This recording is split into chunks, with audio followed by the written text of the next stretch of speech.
they can, but the Steam Tank Commander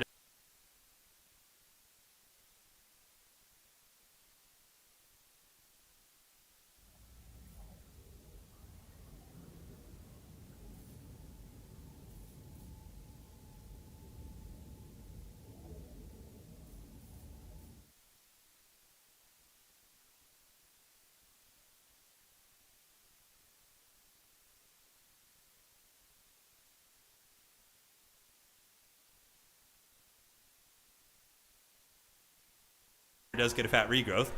Double Waystalkers for Catholic. What are they going to be targeting? Are they going to be shooting against the Master Engineer? Find out on today's episode. Eternal Guard moving up. Free Company Militia being hunted by War Dancers. But Outer Region, he's really on point with his tank. Like, every time something good comes in, oh! The tank ran those guys over and then cannonballed that elf character in the face. But somehow, it survives. Yes, the plot armor keeps that character going. So where's Melkot's being used? On the outside, we do see some Dryad play. So the Dryads get on top of the Free Company Militia.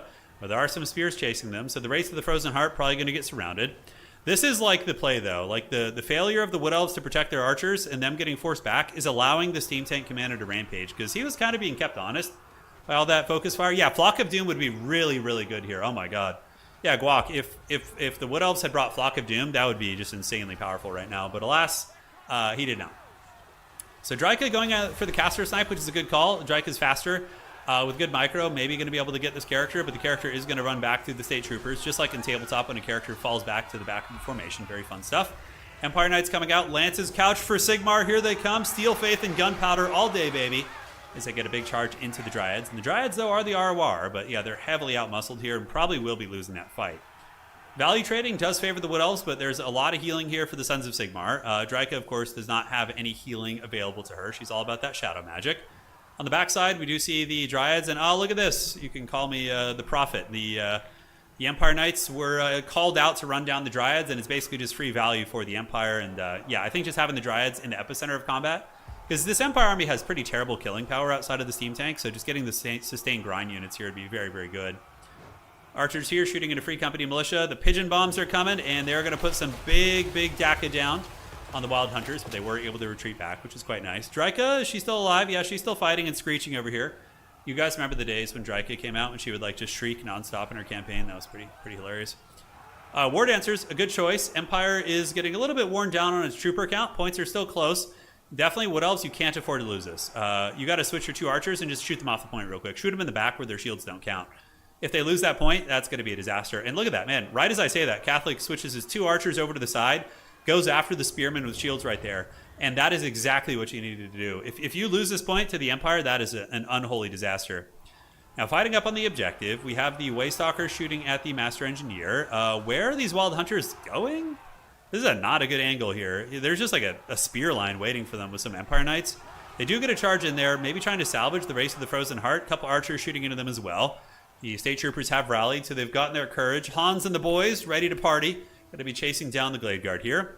Meanwhile, on the objective, we do see the Wood Elves duking it out. They're fighting here. So this is certainly a contested game. It is not one-sided. This is very, very close. The Wood Elves are starting to dominate the State Trooper Corps, and that's the downside of having so many troops. Even though they're going to give you an objective advantage for a while, they're going to be kind of haggard as it pertains to trading, because it's not what they're known for. That is for damn sure. Wild Hunters of Kernus going to be retreating back. We see some more Glade Riders of Spears called in to try and chase. And the Wild Hunters turn about face to fight the Knights of the Black Rose as well as the Empire Knights. But the Tank Commander is going to roll across and probably win this fight. So the Wild Hunters will, trade okay considering the circumstances. They're up to about 600 value. We do see the double arrow of Kernus on the Knights of the Black Rose. Really, really good damage on those units. That's amazing. But the Wood Elves get the point. They are up in value by about 700. But remember, the healing on the Steam Tank is pretty fast.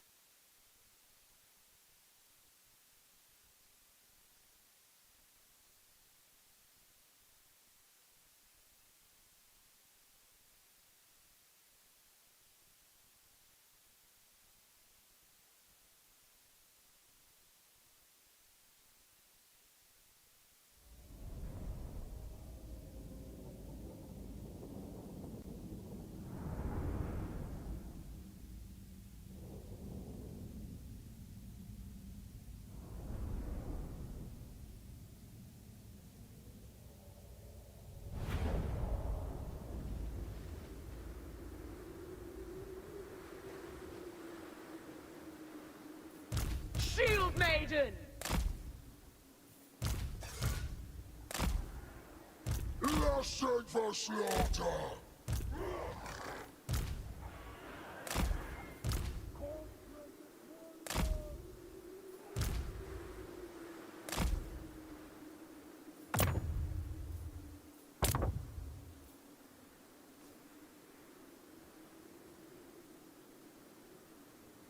Chaos Warriors of Corn! Hordes of Chaos! Slaves to darkness!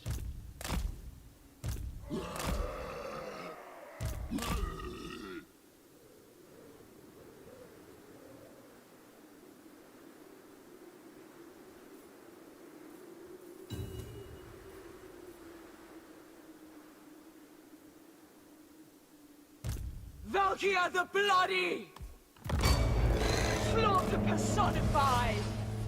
Devoted legion of killers! I do not ask you to fight! I am telling you to fight!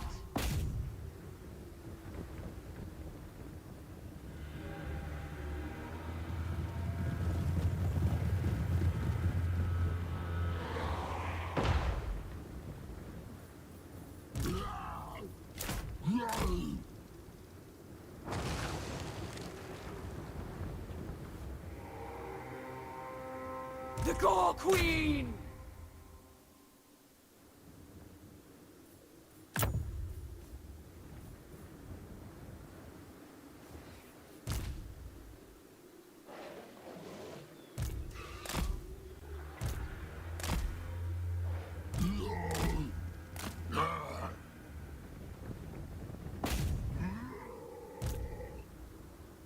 We have a victory point! Keep it from the foe! On tireless foot! Guided by the Valkyrie! Incidental! Making ground! To the slaughter! Skulls and slaughter! Swiftly!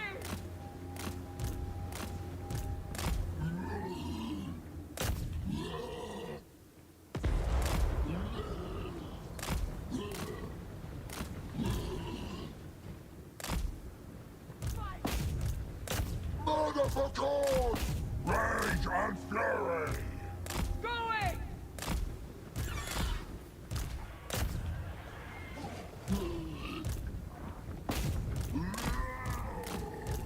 Corn that steers us!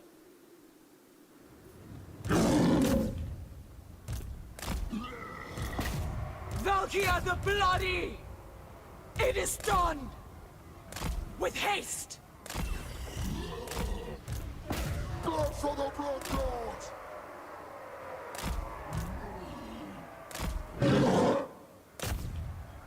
Marauders of Corn!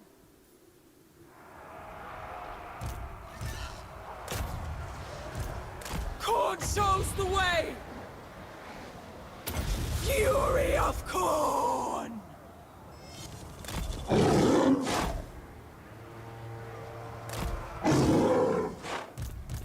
Glorious bloodshed! Making ground!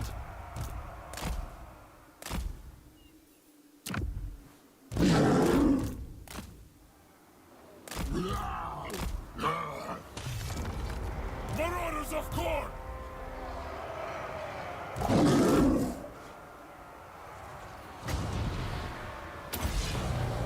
The Gore Queen Ascendant!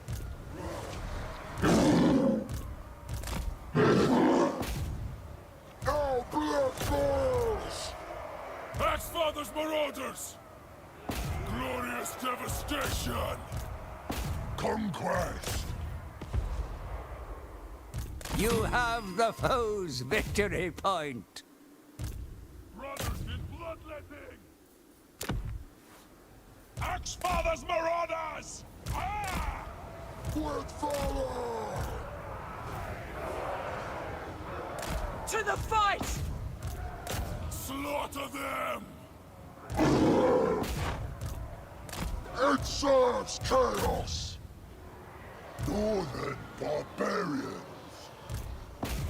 We bring ruin!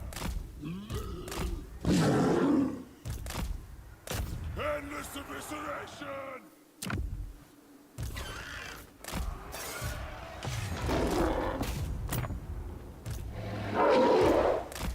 Lead us to mortals! Valkia the Bloody! Chaos warriors of Khorne. Valkia the Bloody! Chaos warriors. Marauders of Khorne! Onward, Northmen! Yes! With unbridled your will!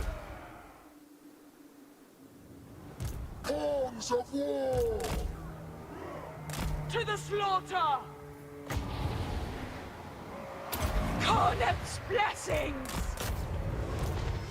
We smell slaughter! Done!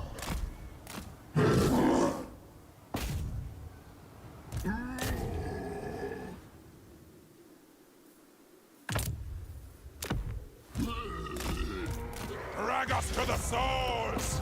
Valkia the Bloody! Search for Khorne!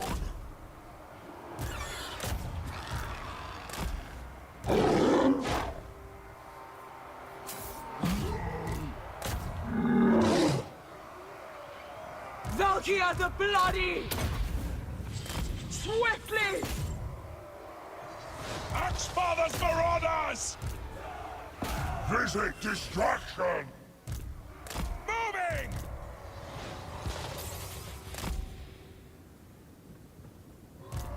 Seeking the fight! Khorne shows the way! Army of the Dark Gods!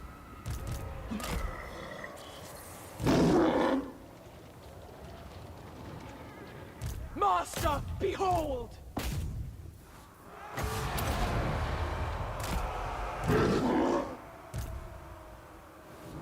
For the kill! Glorious slaughter! Let there be chaos! We flee! Murderers! The gods ask. Slaupnir thirsts! The Gore Queen Ascendant!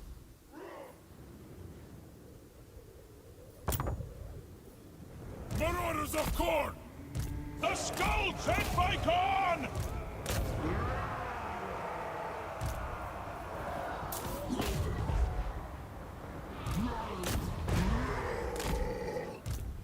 Sate my bloodlust!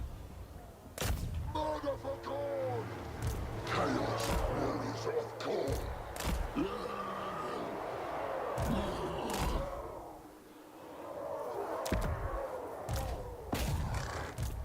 To the fight! Rage guides me! Move out! Seeking the fight! Blood for the blood god! Where chaos commands! Sent by finding victims! Valkia the Bloody! To the slaughter!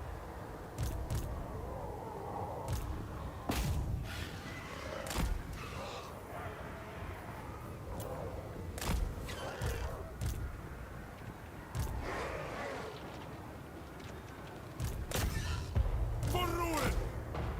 For the Sword Maiden!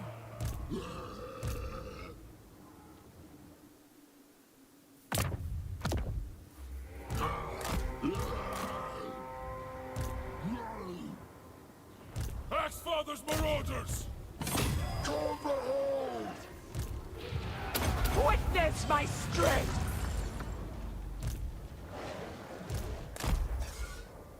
Marauders never fail! One of your units has been destroyed.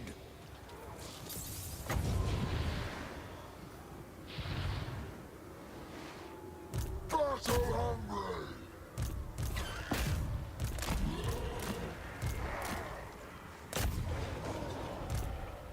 Followers of chaos!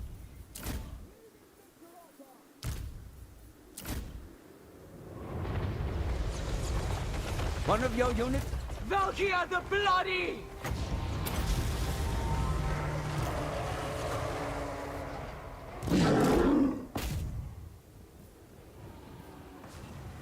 Takers of skulls! Valkia the Bloody!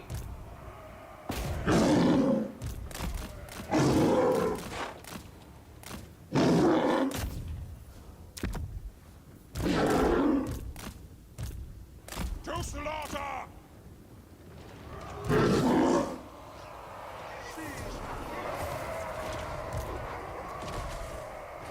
Chosen of Corn!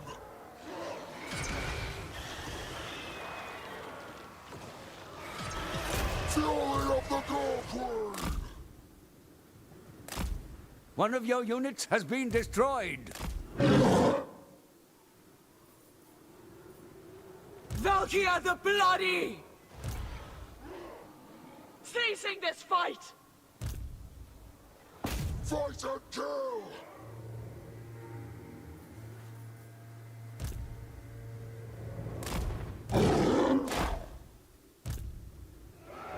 It serves chaos. Karna fears us. Blood for the Blood Gods.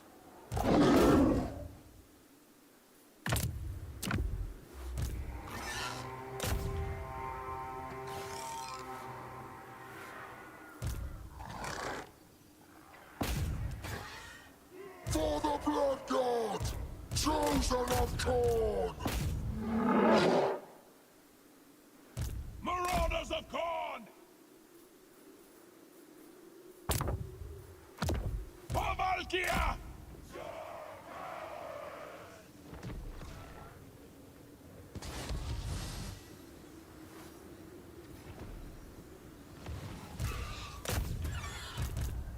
Give me blood! With haste!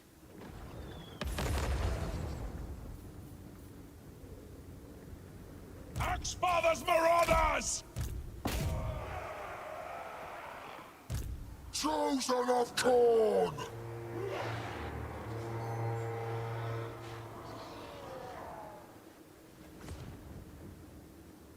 Marauders of Corn! Move on them! For Valkia!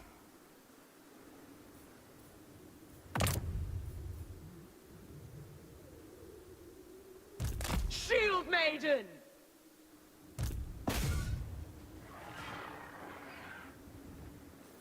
Woeful tidings! The enemy has captured one of your victory points.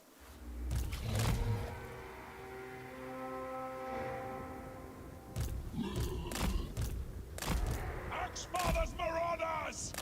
Yes! Wolffather's Warriors!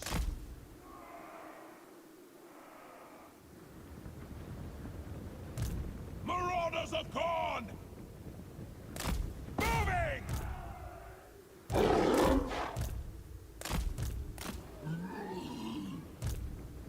Yes! Glorious!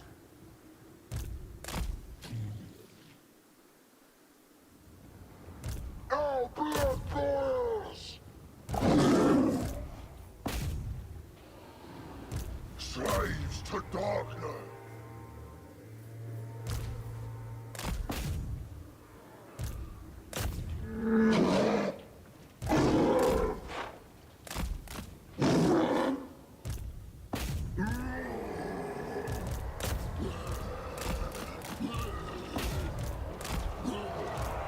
Our duty obeyed.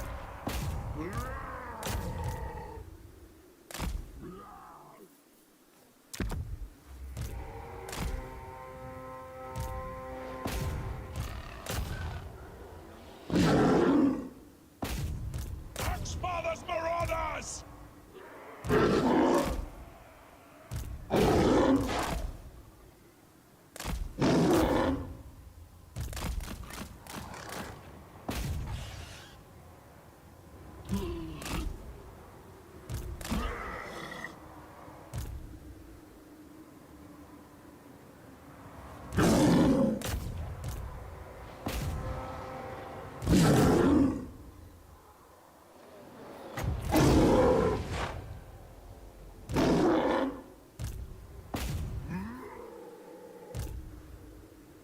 I knew it. Unending glory is yours.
Who will find the edge at the FedEx St. Jude Championship?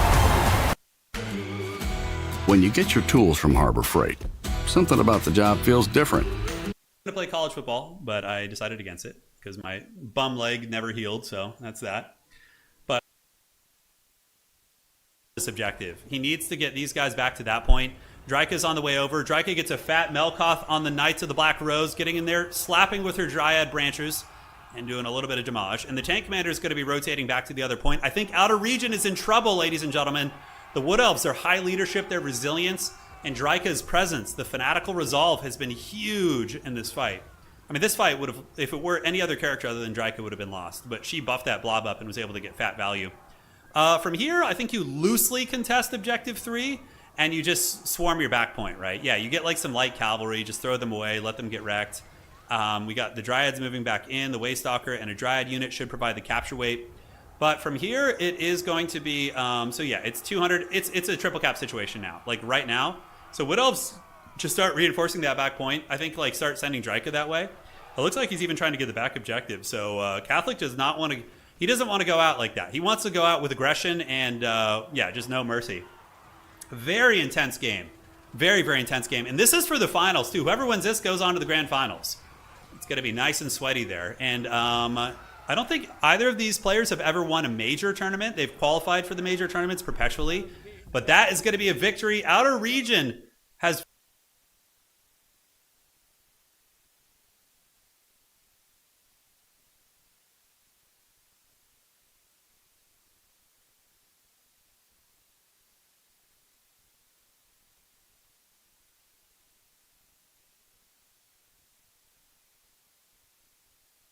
fallen. His tank commander has gone down to the Catholic alcoholics' dreaded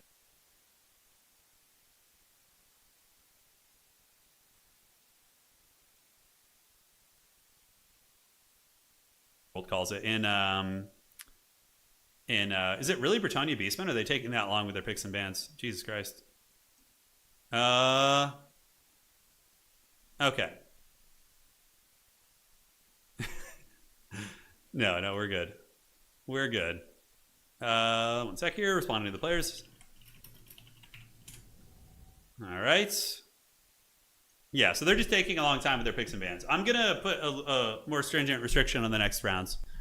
We'll give them like 10 minutes or something. Yeah, it's nuts though.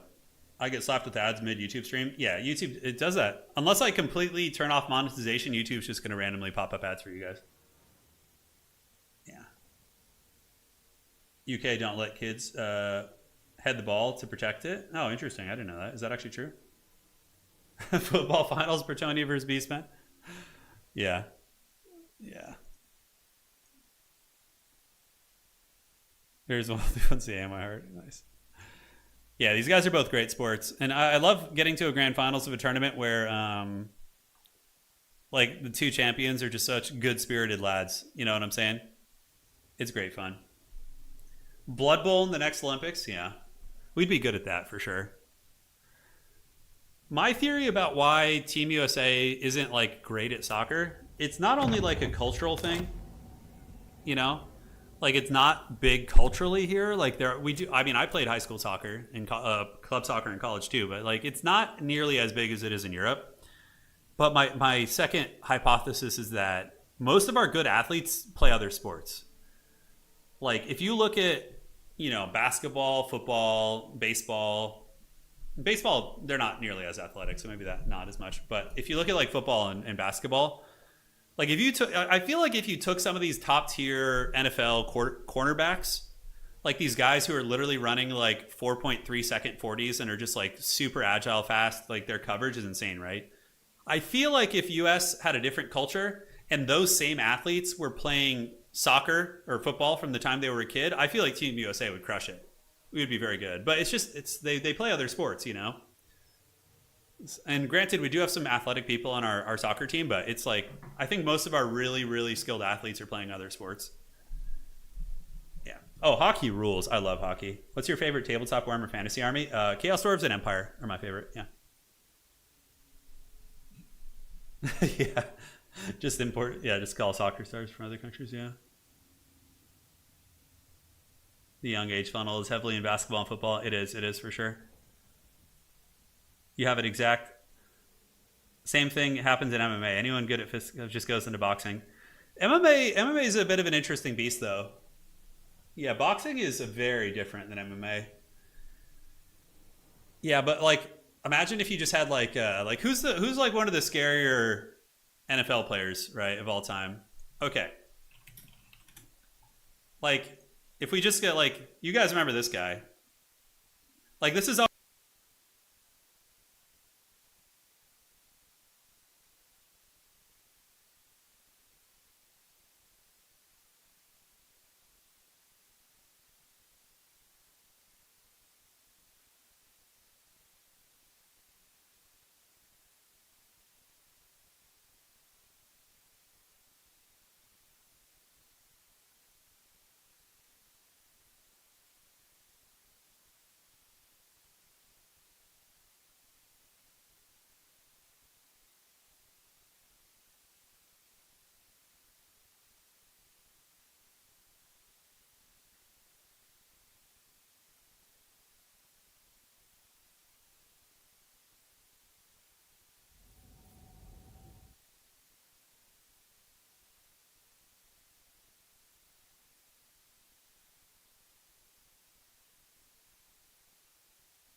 the Blood God!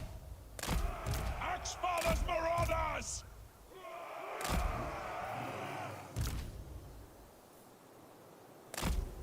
Valkia the Bloody!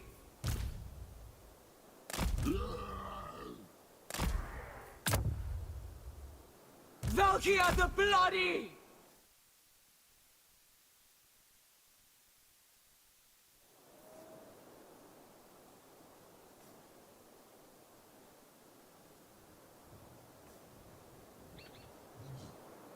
Axfather demands.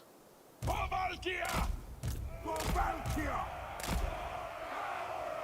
War is all! Power of the wolf! Blood, wolf, and axe! Servant of the Murder Lord!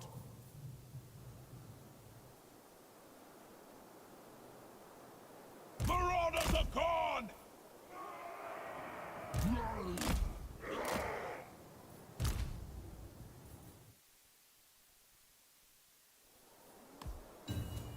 The Gore Queen! As commanded, claim it for Khorne! For Valkia, we smell slaughter!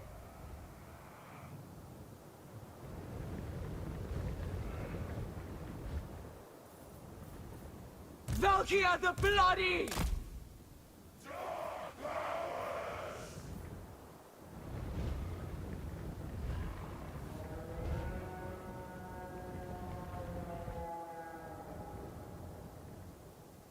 Shield Maiden!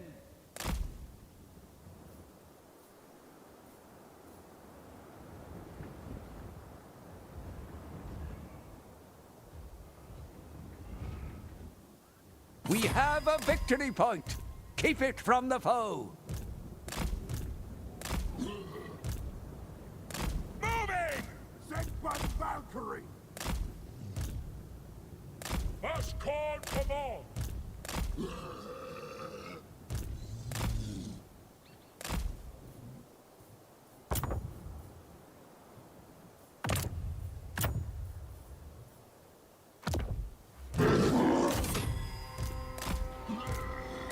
Move!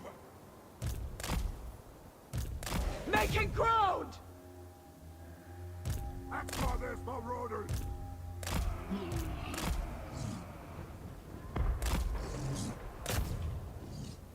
No fear, no regret! Khorne's greatest warriors!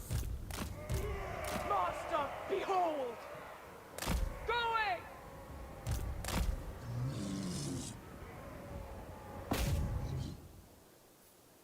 Khorne's call!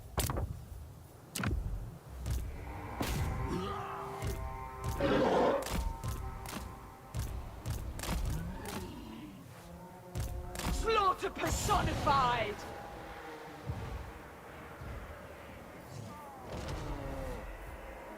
Valkia the Bloody!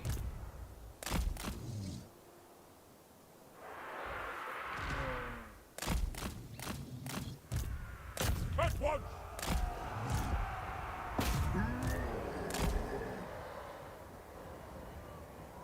Axfather's Marauders!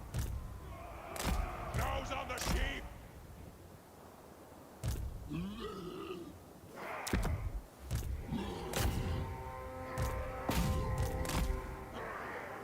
Marauders of Khorne! For the Skull Throne! Cultist of the Blood God! It begins! Bloodfather, guide me! Marauders of Khorne! Takers of skulls! For Valkia! For chaos! Valkia the Bloody! Execute! Spill blood!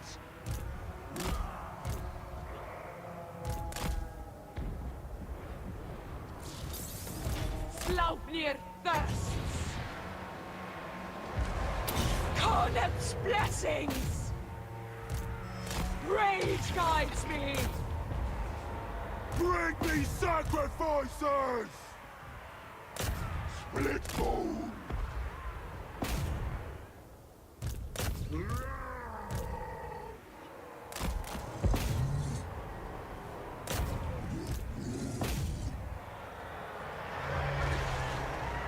The Gore Queen!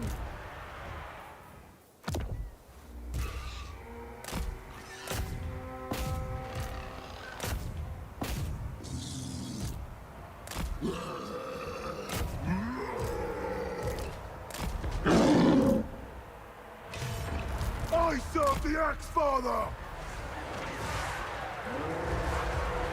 Valkia the Bloody!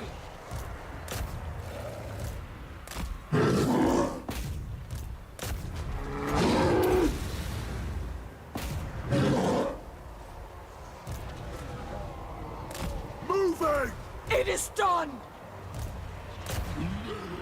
Quickly! Disengage!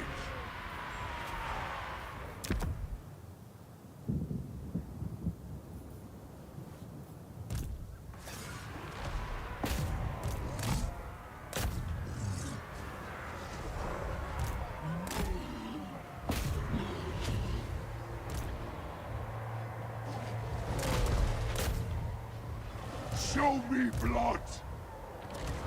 Unstoppable!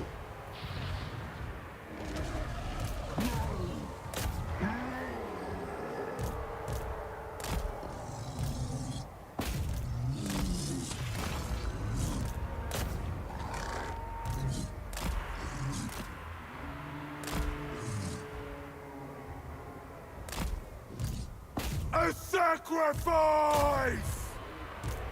Exalted hero of Khorne! Give me blood! Witness my strength! Marauders of Khorne!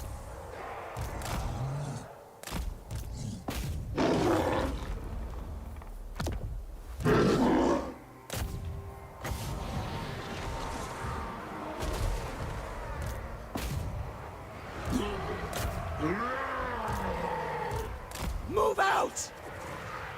With haste!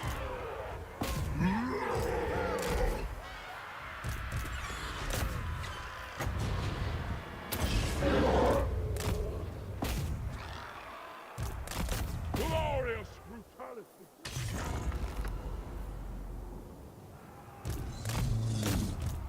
I'll catch them!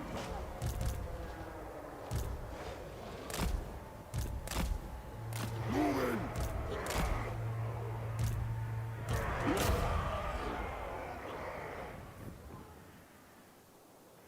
Axe-Father's marauders!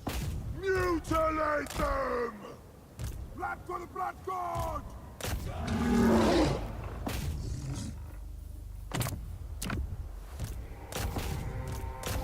Sacrifice them! Move on them!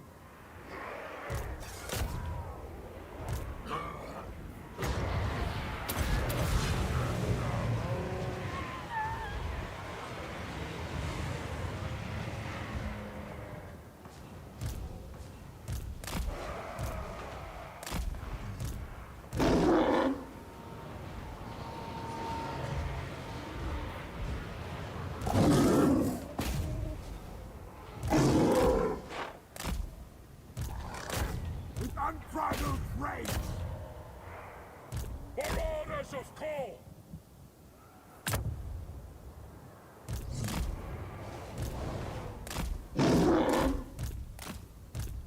One of your units has been destroyed.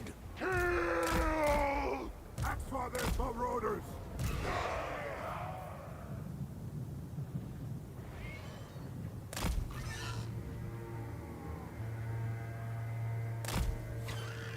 For Valkia! They will succumb! Marauders of Khorne!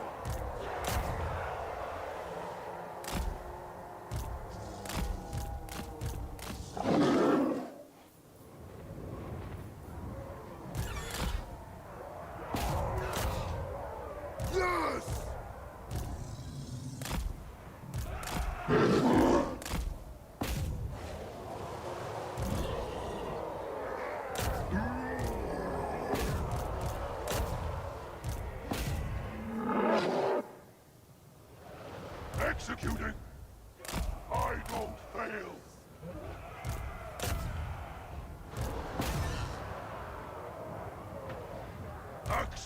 demands. Kills! For glory! Die!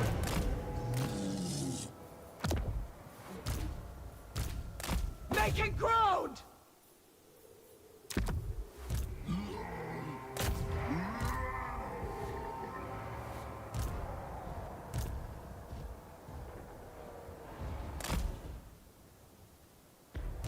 Exalted hero of Khorne!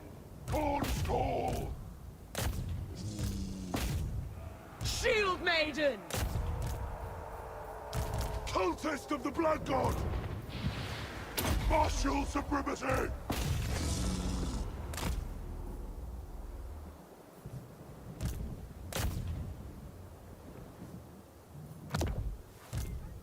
Yes!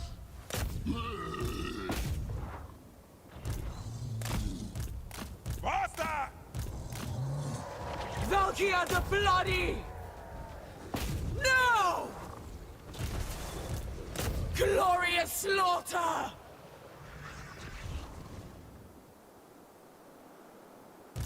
Valkia!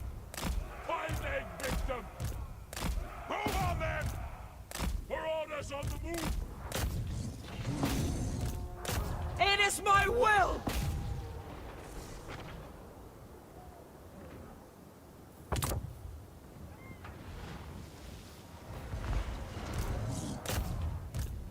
Slaughtering! Axe fathers for orders!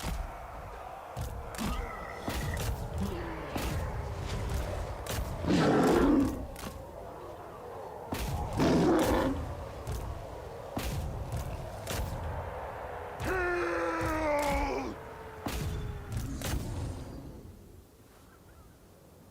For Valkia!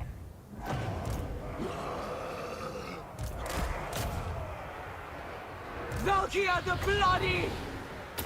Fury of Khorne!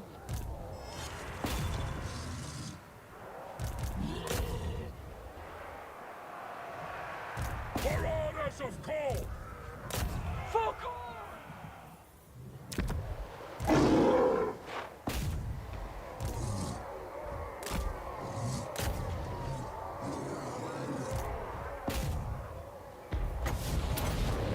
Master, behold!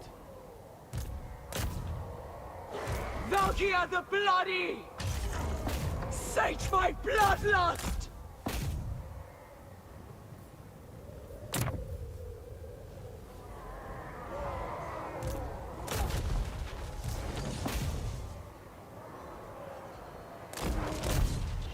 Yes! Skulls and slaughter!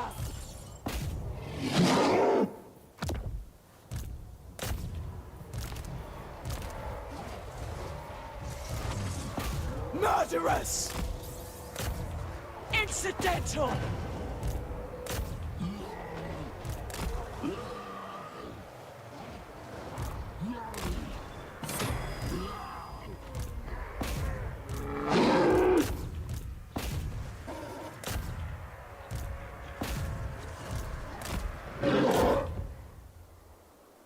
Axe fathers for orders! Wolf fathers warriors!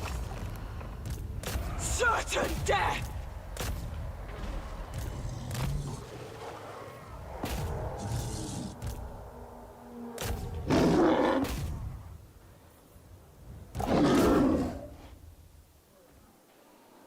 Brothers in bloodletting!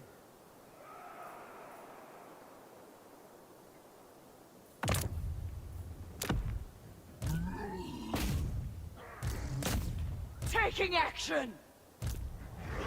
Give me glory! Swiftly!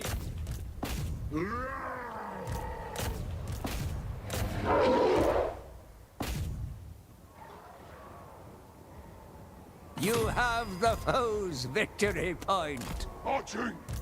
To the slaughter! Cornet's blessings! Reap skulls! With fury and hatred!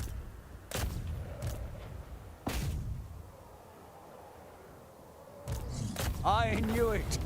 Unending glory is yours.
That's what I'm talking about. See what you got.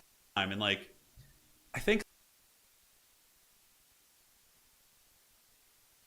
to get in, he's going to use his Dragon Breath attacks, going to start roasting the, probably the Nehekar Warriors is the one unit you focus.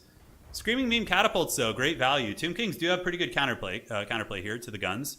It's going to take a while to soften up that gun line, though. Now we got Jade Warrior Halberds coming out, and the Iron Dragon, he descends. Now, how is Cathay going to be protecting its cannon? I just want to see 1 or 2 Iron Hill shots. Oh, Iron Dragon's going for the catapult. That's a good play. Sepulchral Stalkers are on an intercept path, because the catapult's the one thing that just kind of counters his whole army, right? Like, it wrecks all the Jade Warriors, Iron Hill Gunners, all that goodness. Peasant Horsemen do escape, and the Iron Hill Gunners, why are they not turning and shooting? There they go. All right, they're going to be turning about face to shoot. He's a Forest Cat. Yes, he is. And Iron Hills, yeah, unleashing the salvos. Skeleton Horsemen not quite making it to the cannon. Jade Lancers coming back as well. And the Iron Dragon is avoiding the Sepulchral Stalkers, and he's going to be creeping back into the bushes here to shut down this catapult, which is fun. Catapult's doing great damage, but I don't know if it's going to be enough. And wow, look at that. Horsemen get wrecked by the crossfire from the Iron Hill Gunner, as well as the Jade Lancers and Peasant Horsemen. So yeah, so far so good for Grand Cathay, but they can't mess around on the objectives for too long. So here comes the Iron Dragon. This is going to be a very quick death sentence here. I don't think there's going to be any sort of anti-large protection. The Dragon's Breath cooking those Screaming Skull catapults. Melee Shopti called in, but they're not going to be able to stop the Iron Dragon. They'll maybe tar pit him for a period of time, but honestly, I would probably just go human form on Iron Dragon, maybe. Or you could just cycle charge and use your breath attacks and things like that. So Jade Warriors engaged in the front, and it looks like the cannon shooting into basic skeletons, which is kind of funny. Double Peasant Horseman, or no, 1 Peasant Horseman, 1 Jade Lancer threatening the capture here, but there's a Tomb Guard unit and a second Tomb Guard unit who will have more capture weight. Iron Hill Gunners, I like the formation. Look at that. He gets the skeletons engaged and shoots them in the sides through the crevices of the formation. Super epic.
Cetra's coming in. This is risky.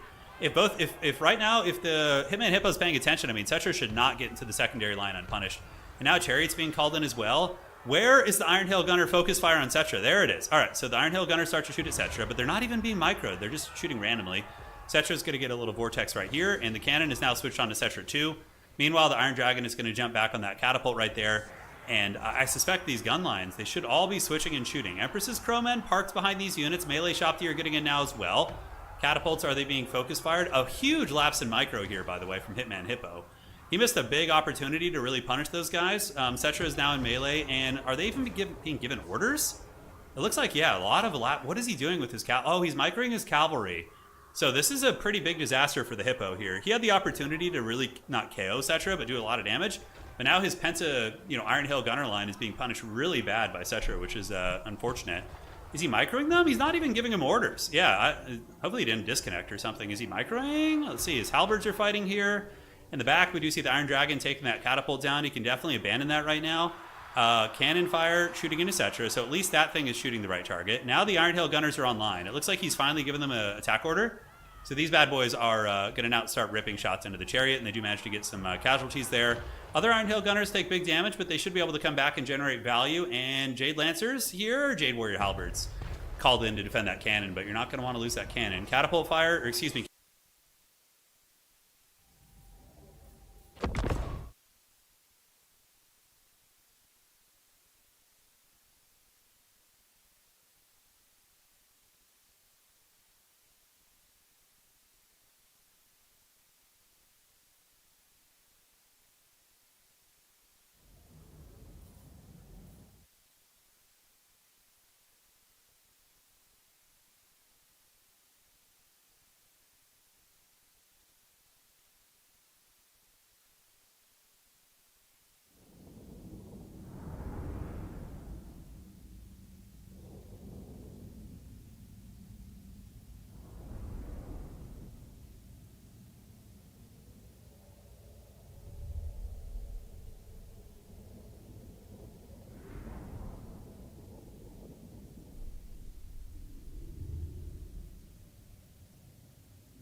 The Gore Queen! The Gore Queen Ascendant! Gorn's greatest warriors! Marauders of Khan! Wolffather's warriors! Axfather's marauders!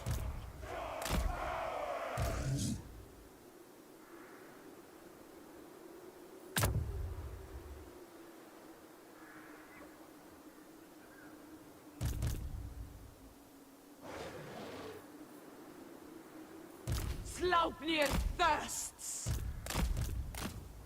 Axfather's marauders! For Valkia! For Valkia! Pawns of war!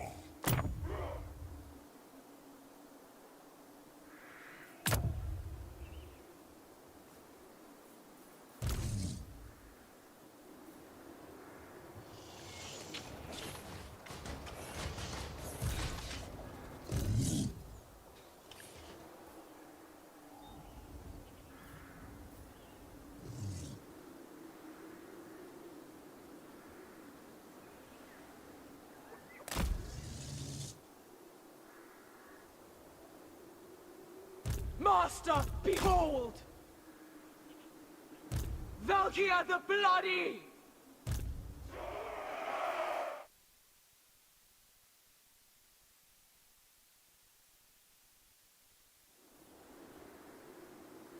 Shield Maiden! Yes! If you... Then you may regale each other with your stories of bravery. But now, we fight!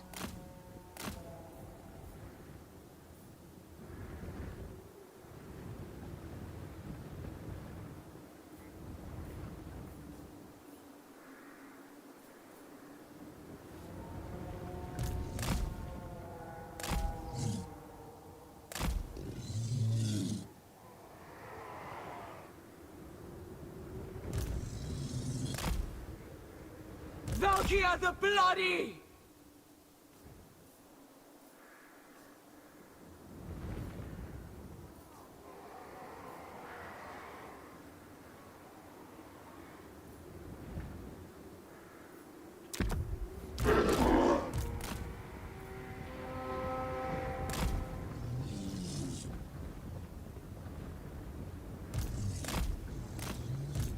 To the fight!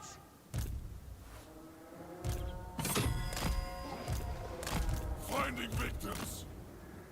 Axe Father's marauders. Follow the blood. Move on then!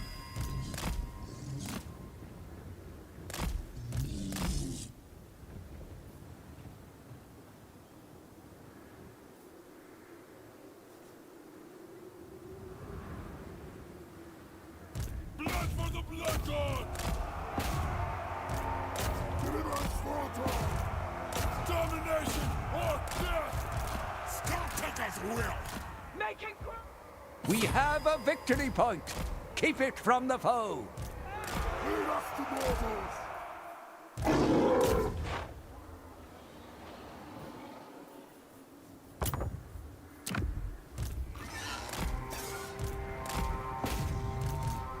execute!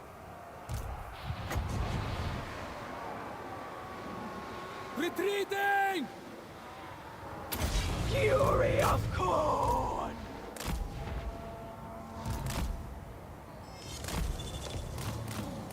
Slaughter personified! Kill them all!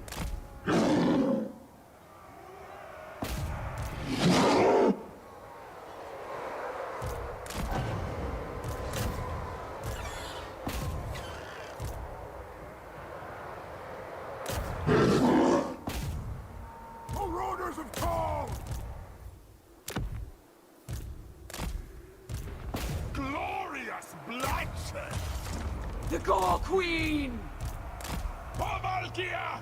For unbridled chaos!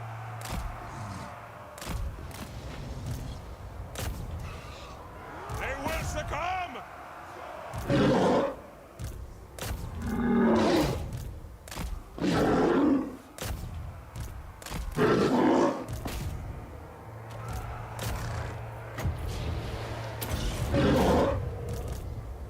Agreed! Sloughnir thirsts!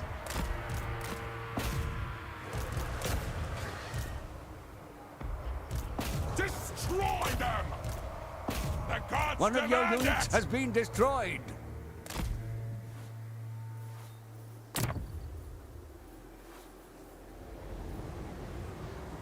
Wolf!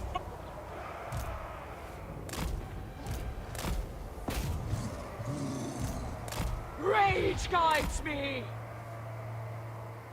With haste! Valkia the Bloody! No! For the kill! Search for Corn! Backfather's marauders!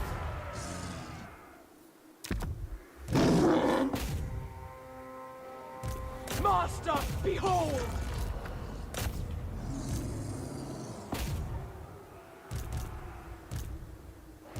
Marauders of Corn! Follow the blood! Slaughter them! To safety! Taking action! Give me blood! Close to the shade! Valkia the Bloody! Marauders of Corn! Blood! Let there be chaos! Kill the Southerners! Valkia the Bloody! Shield Maiden! Chosen of Corn!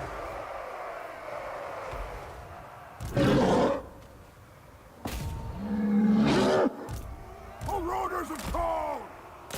Storm and stain! Blood and death! Takers of skulls! Blood and death! Valkia the Bloody!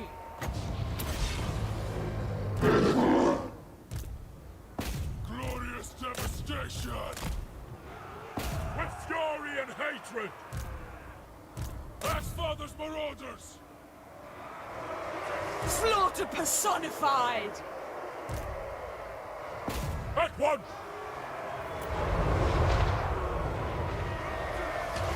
Valkia the Bloody! Axfather's marauders! Follow the blood! Claim it for corn! Find a victim! You have the foe's victory point. Marauders of corn! Marauders on the move! Endless immiseration! Valkia the Bloody!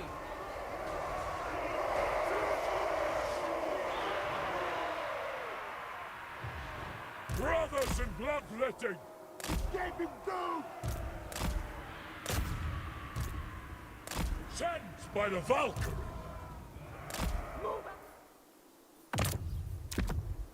For Valkia! Glorious slaughter!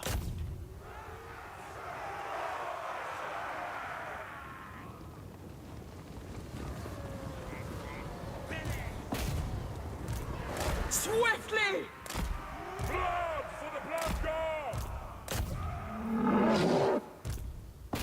Fury of the Gore Queen! The Gore Queen! Valkia the Bloody! Marauders attack!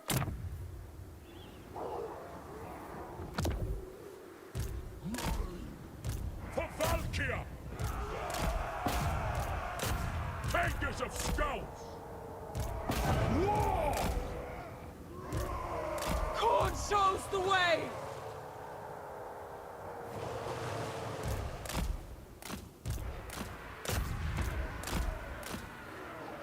Axfather's marauders! Slaupnir thirsts!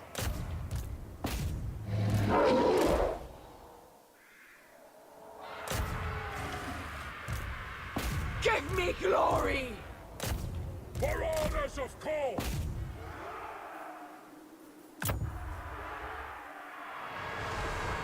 Back! Fall back! For Valkia! Marauders of Corn! Searching for battle! Corn's greatest warriors! Arch and scourge! Witness my strength! For the sword maiden! Valkia the Bloody!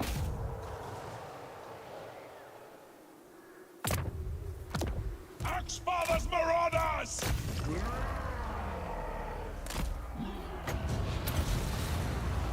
Master, behold! Claim it for coal! Fresh meat!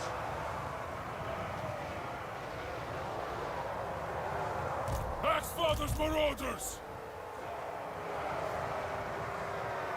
Wolffather's warriors! No fear, no regret!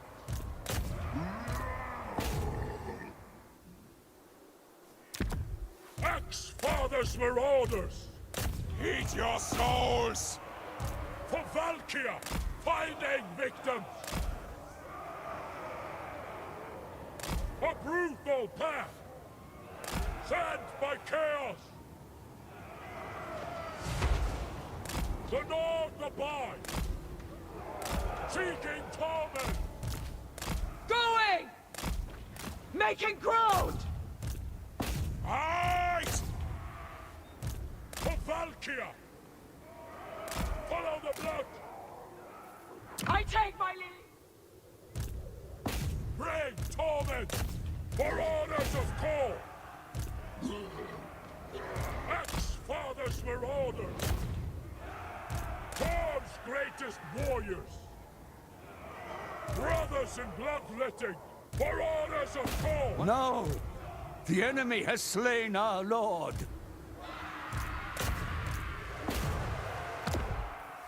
fathers in bloodletting! With fury and hatred! Ex-fathers for orders! We flee!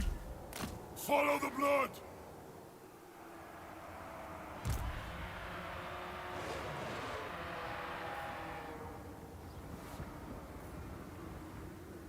Marauders of Corn! All fathers warrior! We flee! You have been bested.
Cannon fire shooting into Cetra.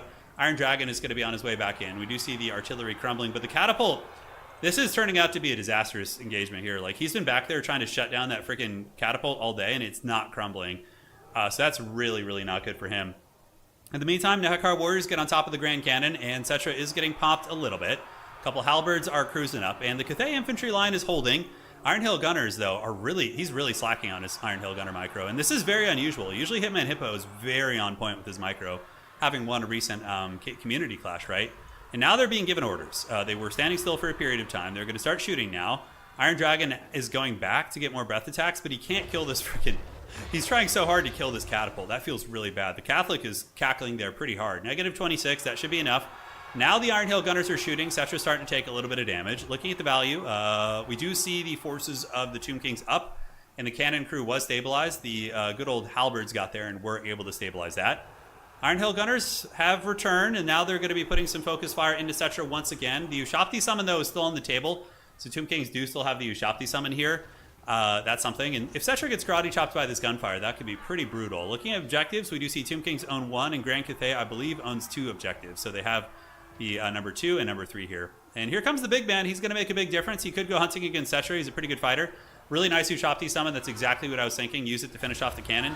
And the Ushapti summon, they do emerge, and they are going to be chopping up this Cathay crew. We do see the Grand Cannons going to be running for their lives. I don't think there's going to be any way to save them. Yeah, it's unfortunate for him. Iron Hill Gunners have rallied. In the backfield, we do see some Ushapti chasing them down. It is a true Ushapti unit. Iron Dragon thinking about going after Cetra. I think a better play would be to go roast some Tomb Guard units. The Tomb Guard are pretty expensive, and the breath attacks are really, really good against them. Yeah, so I think Hitman Hippo maybe had an advantage in terms of army comp, but Catholic had the cleaner engagements, and the Iron Hill Gunners not shooting when those units were approaching was a disaster. That could have brought Cetra down to maybe 60%. He'd be close to being dead right now, and the Chariot could have also been instantly KO'd for sure. Big Dragon chasing. Cetra the Imperishable, and in the backfield, we do have the Halberds fighting it out. But this game isn't over yet. Hitman Hippo does have a little bit of healing on Zhao Ming, but, you know, that's something that's probably not going to happen this game. Cetra is getting hunted down and taking some damage. If you can kill Cetra with the Iron Dragon, that's pretty damn big. Cetra is an anti-infantry fighter on the Sphinx, but he's still a respectable fighter against monsters. But if the Iron Dragon can get the kill and maybe lead to some crumbling on the undead army, that could be a variable. Here in the center, the Jade lines are starting to fold. So we do see the Jade Warriors as well as the Peasant Long Spearmen getting folded up a little bit here. Jade Warriors coming at the side as a couple Iron Hill Gunners have rallied. The Ushapti summon going to be disappearing in a couple seconds. And the cannon offline, Jade Warriors defeat those Nehekar Warriors at the backfield and will be working their way towards the middle. Cetra gets hit once again, and we do see the big Iron Dragon generating decent value. Halberd line surging forth, but we do have Tomb Guard there. Tomb Guard will defeat Jade Warrior Halberds pretty decisively. triple Iron Hail Gunners, so it's not like he's out of the picture with the guns. The Iron Hail Gunners can creep up and start to maybe take this objective. A couple halberds cruising up. There's going to be some Jade Warrior halberds here. Sepulchral Stalkers attempting to put some pressure on Xiao Ming, but not really worth it. He just has that huge heal, so it's like basically impossible to kill him. Tomb Kings, though, with the decisive victory on the middle objective. Objective 2 and 1 firmly in the clutches of the Tomb Kings. And they're guarding this point, mind you, with an insanely, good quality unit. Tomb Guard Halberd, they have, like, tough to remove. Triple cap here by the Tomb Kings. Grand Cathay needed to be more effective with its gun line here, but I don't know. He still has a chance. But those points are going quickly, and Cathay is hands down one of the worst factions in the game at capturing objectives. They're just awful at it. It takes them a long time. Their melee killing powers, it leaves a lot to be desired. Granted, what Cathay is good at is value trading. Very, very good at that with their cannons and their guns and their various bows. Their monsters and SEs are also quite cost effective, but yeah, we will see. Iron Hail Gunners teeing off into the Tomb Guard as we got halberds coming in the other side, Jade Lancers as well. Back here we do have more Iron Hail Gunners cruising up, so they're going to be coming and hoping to push the Tomb Kings off the objective. And now this is where you need to get Cetra, right? Like, this is fresh fish right here. Like, just get all 3 Iron Hails right here. Okay, I need to give him the Blessed Dong. You go right here, and you just get right in there, just like that. And you start pounding Cetra. Because that's one of the only chances you have. If Cetra gets bullied and then there's a lot of crumbling, maybe. So Iron Hails have done the correct choice. They've targeted Cetra. Iron Dragon's on his way across. Where do we have Cathay Troopers being called in? Yeah, it's getting close to 1,000 points, though. And before you know it, that's going to be 1,500. It is going to go nice and quick. Breath attack going down there from the Iron Dragon. It's an okay one. It was like a partial hit. Didn't really fully connect. Chariots have also penetrated into the secondary line. And Iron Hails are trying to chase down Cetra. Not quite able to find their prey. But now getting the Iron Hail Gunners to probably switch on to the Sepulchral Stalkers and or the Ushapti is going to be the play. Tomb Kings coming for a flank, maybe. It looks like their horsemen going to be sweeping around the side to try and get a little bit of work done there. We will have to see. But yeah, I don't see Grand Cathay taking the points back in time. It's going to be hard. I mean, him and Hippo's really good, and so is Catholic. But I don't think that he is going to be able to do it in time. Tomb Guard Halberds, they're coming, and we got more Tomb Guard on the way up. Really good quality infantry. Do you know how many years it would take a Jade Warrior Halberd with their dreaded 26 melee attack to kill a Tomb Guard? We'd probably be, yeah, a long time. Long time. Cetra at 2,000 HP. Iron Dragon and Halberd's getting good value. He's going to have to start playing the other objectives, too. I don't know how you really do that. I mean, I guess methodically, he's got enough to win this objective eventually here. So I think you got to start calling in stuff to press on the middle. Like, he has to play, plan for the triple cap here. Cetra, though, getting worked on by Xiao Ming. The Iron Dragon is no joke. Cetra is sitting at 1,800 value. Iron Dragon probably more. About 2,100 here, so pretty good. Halberd's about to crumble. The melee Shopti getting them down. Chariot's causing a lot of disruption in the secondary. Crowmen coming in to try and support. But yeah, the Skeleton Chariot's 1,800 value, damn. That's mainly just farming the Iron Hail Gunners. That is super, super good. But Cetra, the imperishable one, comes in, gets a big old terror route on those bad boys and girls. There's some the guns. Iron Hail Gunners are ladies. And objectives 2 and 1 firmly held. This is a tap out for Cathay. You have 0 chance of winning now. It's like everything's routing here. Cetra's still alive. The reinforcements of the Tomb Kings are arriving. Their supply line's looking nice and juicy.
And yeah, there's no way that Cathay can win this.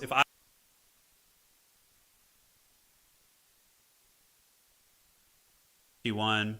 I haven't seen Babylon 5 in those ones. Oh, and freaking Battlestar.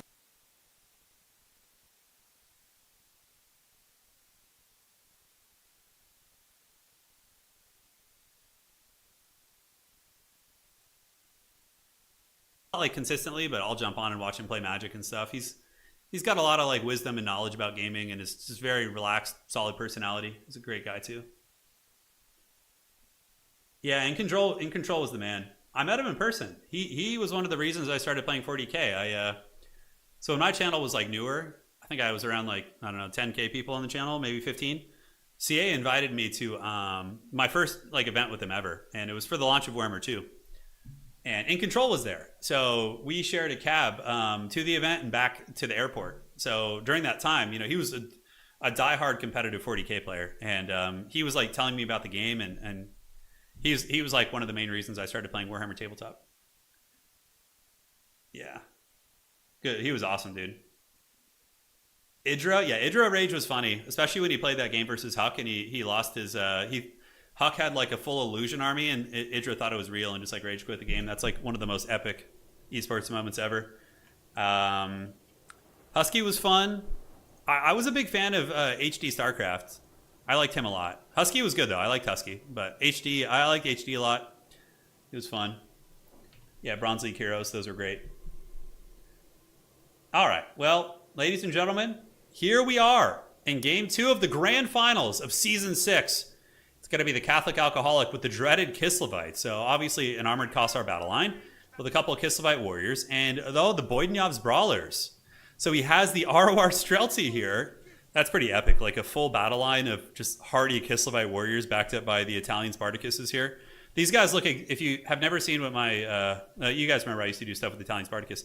He looks like almost identical to these guys, like the bald with the beard. It's pretty powerful. Halberds in the back, and we got a Patriarch for what appears to be healing, and an Ice Witch of Death Frost. Interesting. So sniping spells, Death Frost and Crystal Sanctuary. That's kind of cool. Now looking at old Kislev, or excuse me, the forces of Slaanesh, it's going to be Hitman Hippo. And yeah, we got a whole bunch of Devoted Marauders. Fiends are one of the better techs you have.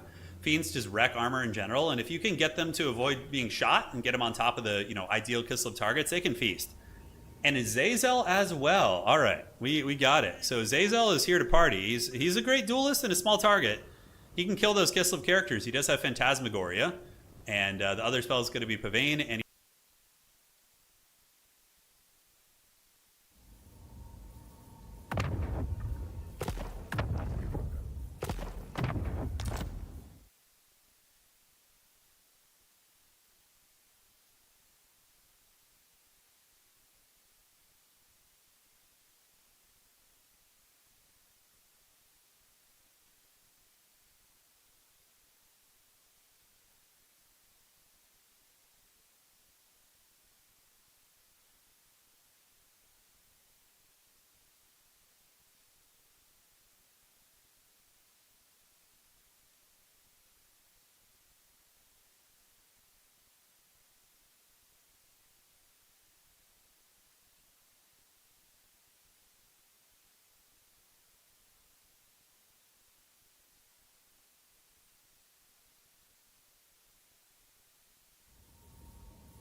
Valkia the Bloody!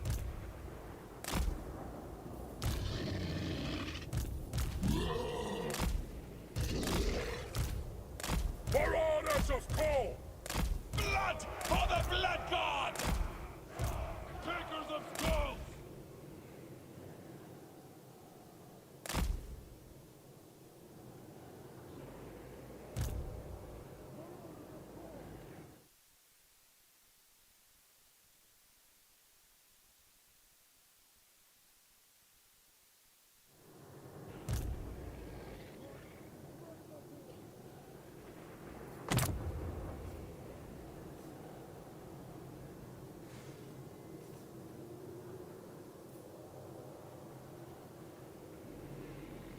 Marauders of Coal! Wolffather's warriors! Axefather's marauders! Wolffather's warriors!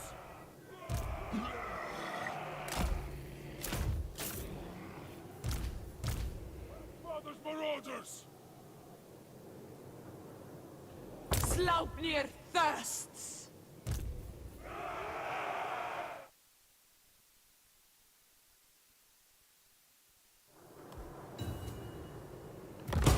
Yes!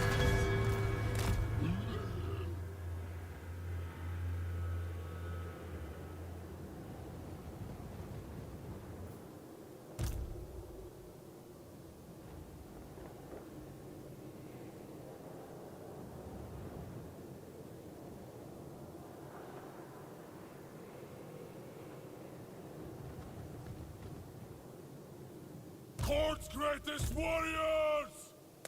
Follow the blood!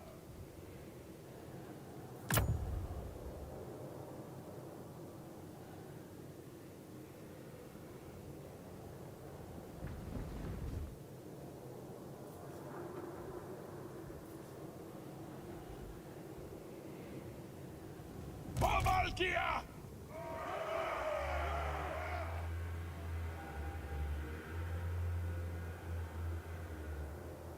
For ruin! Searching for battle! It is done! We have a victory point! Thor's greatest warriors! Valkia the Bloody! Axefather demands! Sent by chaos! The gods will it! Seeking torment! Finding victims! Sent by the Valkyrie! Slaughter them! Making ground! In destruction's name!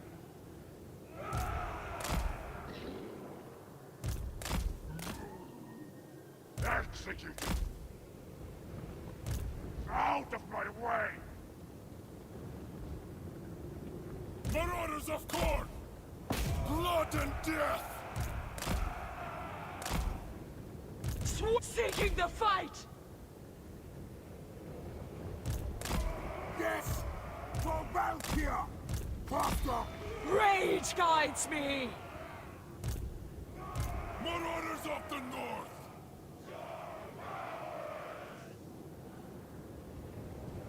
Axefather's Marauders! Going! Follow the blood! Claim it for corn! Sent by chaos! To the slaughter! Takers of skulls! Taking action!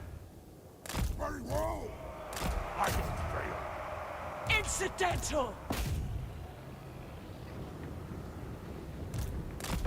Finding victims! Crash me! Let there be chaos!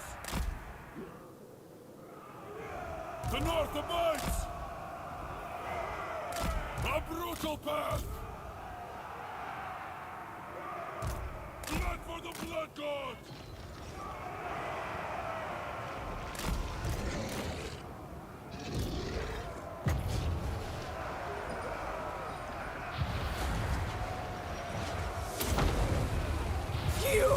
of corn!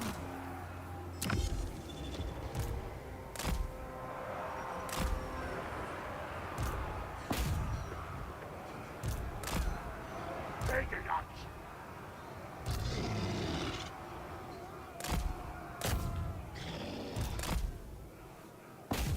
Marauders of corn!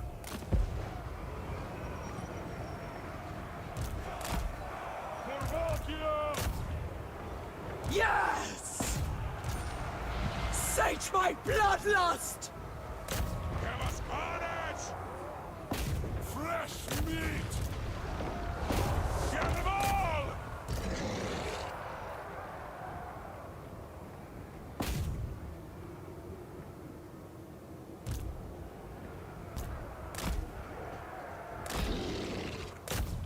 For Valkia! Axe-Father's Marauders!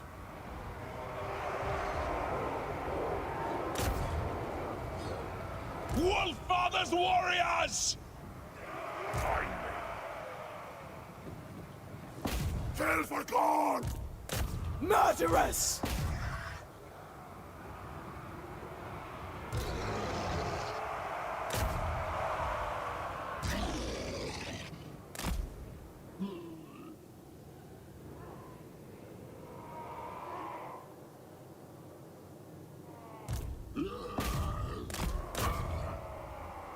Escaping doom!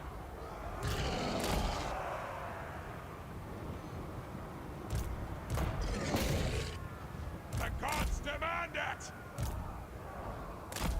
Marauders of corn! Takers of gold! Woeful tidings! The enemy has captured one of your victory points. Take it back.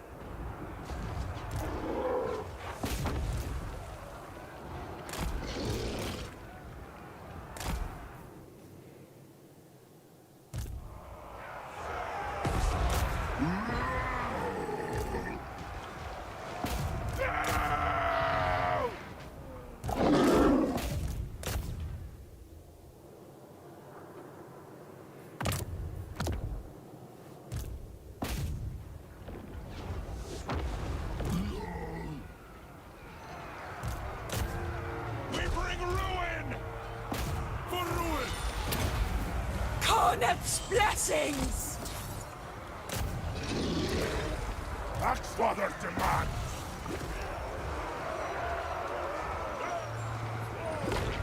Marauders of corn!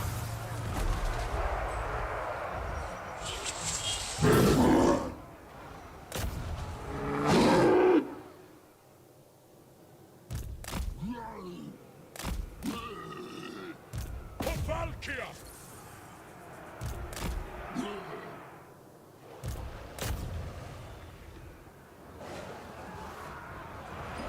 The Gore Queen!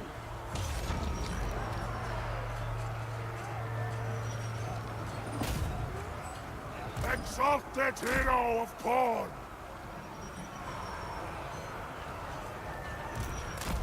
For Valkia!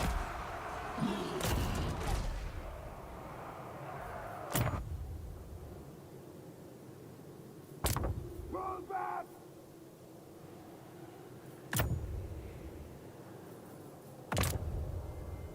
Axe-Father's Marauders!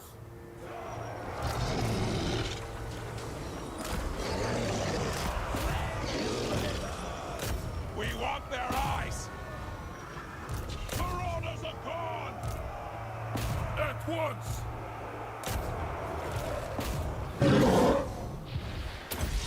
Master, behold! Glorious slaughter!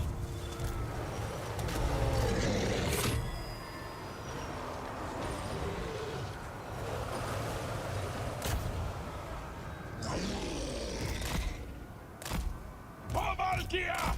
Escort commands! Attack the mortals! Searching for battle! Endless evisceration! Axe-Father's Marauders!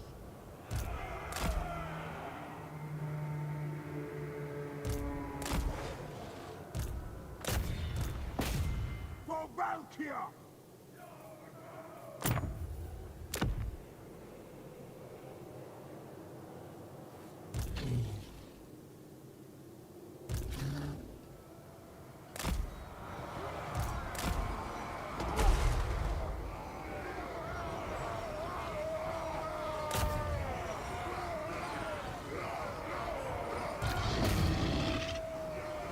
Executed! Ceaseless! Making ground! Move out! The skull trail! Claim it for corn!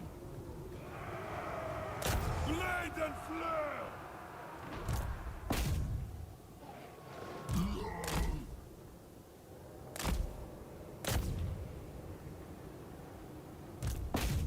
Marauders of coal! Covering ground, I don't fail. Marching! For the kill!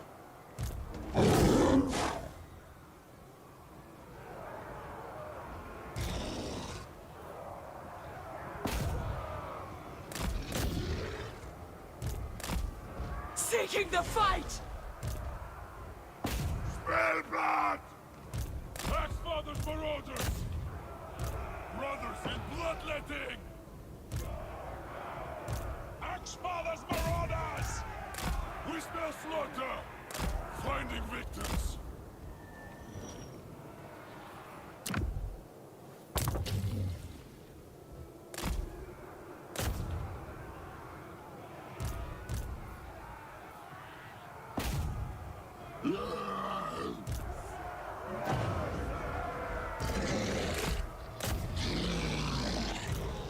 Rage guides me! Give us ruin! More slayers! Clear my path! It is done!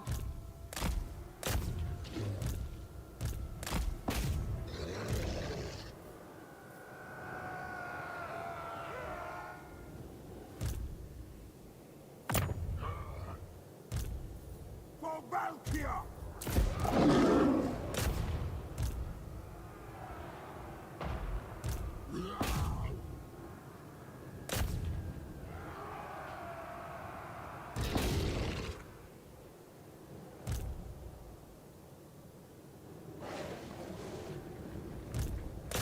Wolf-Father's warriors! Moving out! Taking action!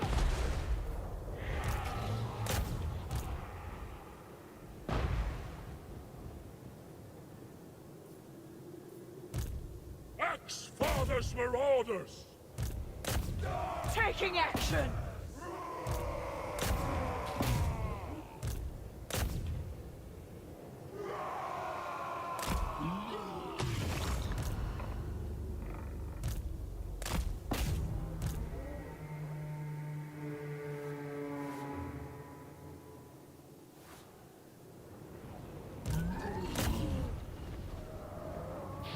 Incidental! Certain death!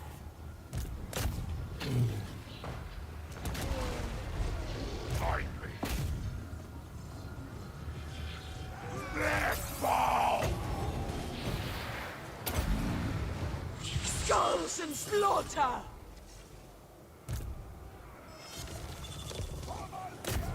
Get them all!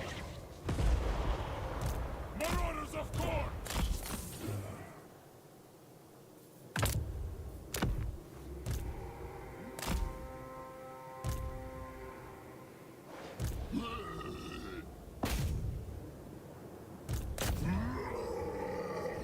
I knew it. Unending glory is yours.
strange magic seeps into.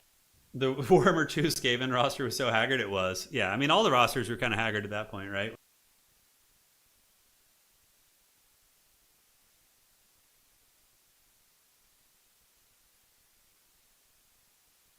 Right, when they first came out. I mean, God, look at Warhammer 3's launch rosters. Remember how shitty the Chaos factions were?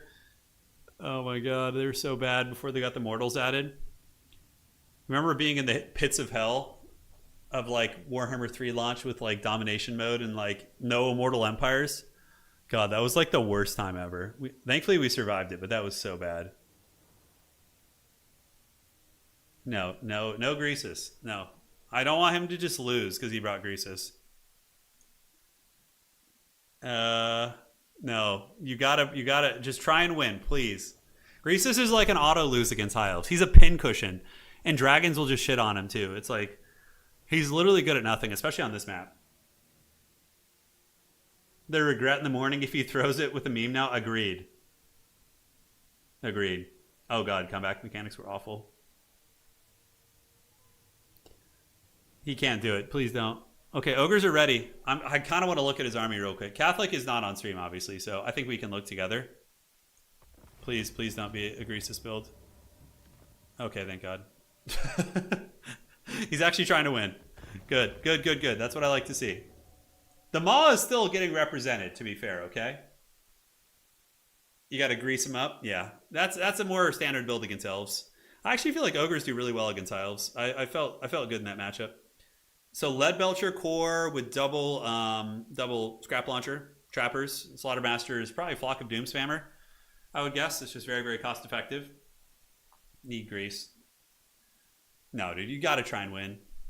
If this is like one of the biggest tournaments in Warhammer, you got to try and win it.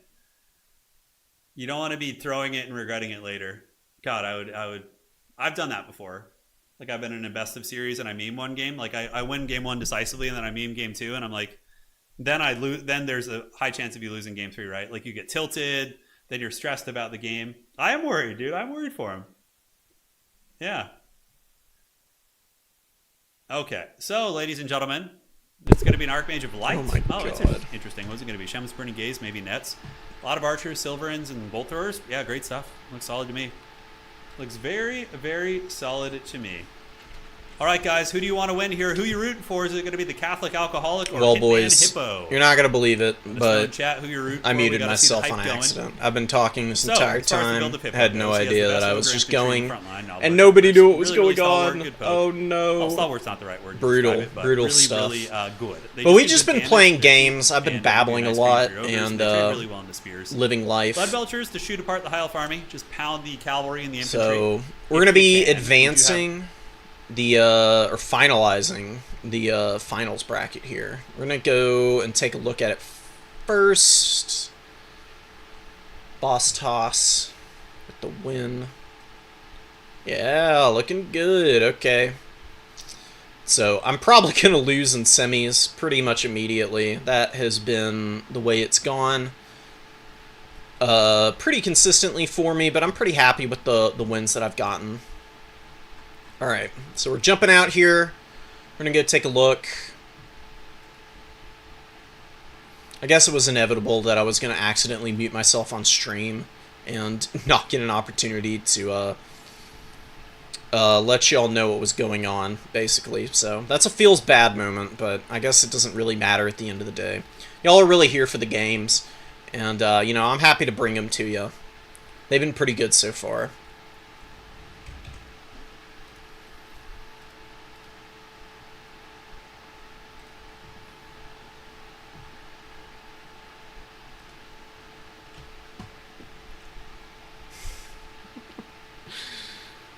Foge 2, very sad that he's not making it into semis, so it's going to be me and Boss Toss here. We've played a really close game. He was playing Slaanesh against my Khorne, I believe. Yeah, Slaanesh and Khorne. Last time we played, and he barely edged me out. It was such a great match. So we're going to see if that carries over this time. Maybe it will, maybe it won't. We'll just find out.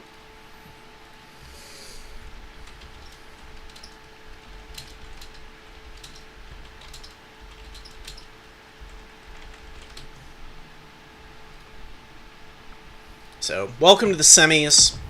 For those of you who are here, we shall see how it goes from here. What is going on? What the hell? That is not my match. Unhand it. Jumping in here. We're gonna make the we're gonna make this get along nice and quick here.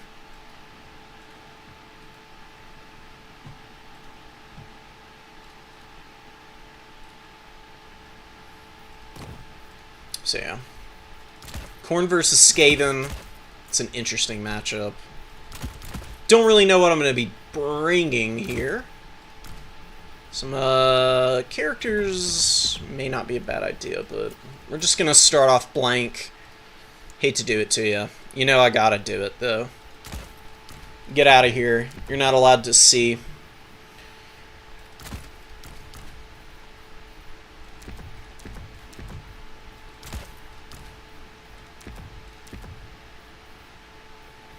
Jumping in here with all these guys going. Is this a good idea? Maybe doing this is not bad.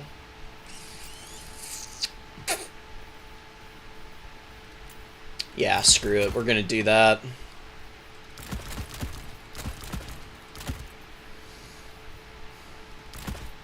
Bring them?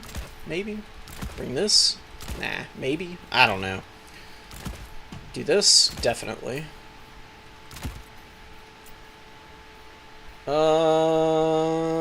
It's a huge commitment to those.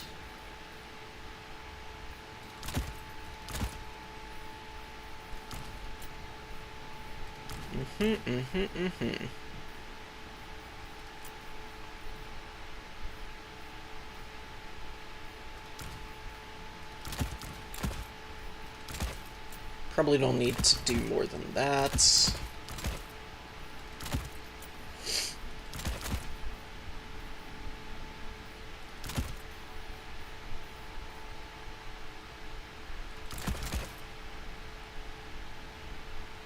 This looks pretty good, honestly. I don't really think you need more than this against rats, so we might just be kicking right into the game. Alright.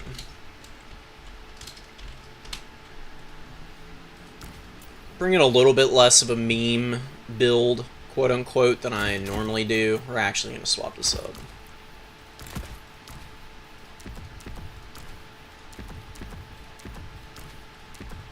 We're going to do this. Let's get rid of those guys. I actually think they're going to be pretty bad if I bring them. Maybe this. That. This. This. No. That's... Damn. Expenses, man. The expenses in this game can be a little punishing.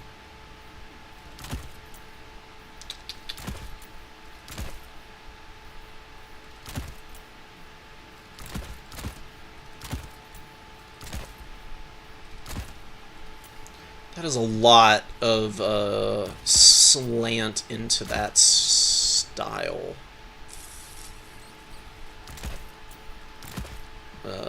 Maybe. God, I mean, they're gonna get wrecked in the right circumstances, but maybe it's not a bad move to bring those fellas in. Oh, there we go. That's looking like the army I want. No, wait. Already got one. Yeah, we'll do this. Okay.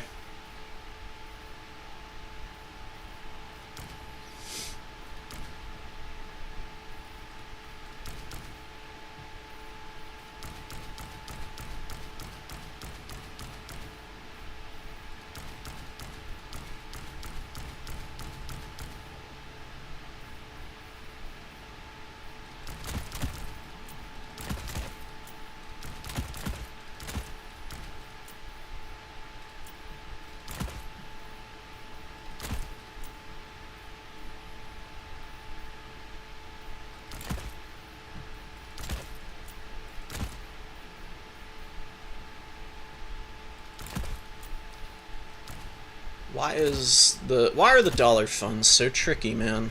I'm saying. What's the map again? Gotta go check that out. Black Ark. Okay. Let's swap it on over to Black Ark and we'll get it going, guys. Said I was ready, and then I spent a bunch of time, like, fiddling around with my army. Good luck, have fun, Boss Toss. It's gonna be a good match. It's gonna be really interesting to see how this goes. Swapping over. We're gonna see how we manage it.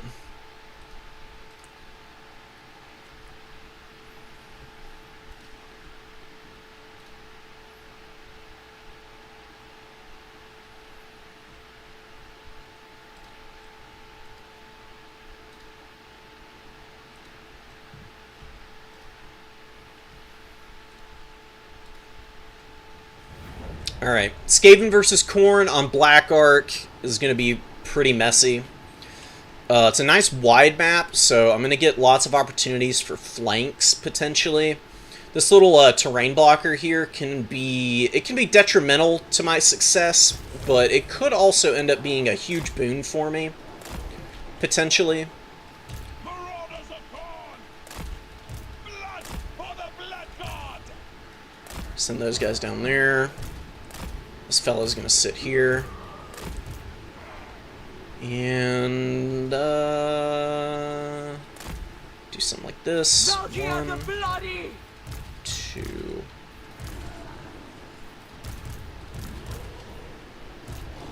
Hounds are gonna be pretty important here, man. Whether or not they're gonna perform, I guess we're gonna find out, but I've been finding a little bit more success bringing these guys and getting aggressive in the opening with them. Because they're pretty annoying. They're very sticky.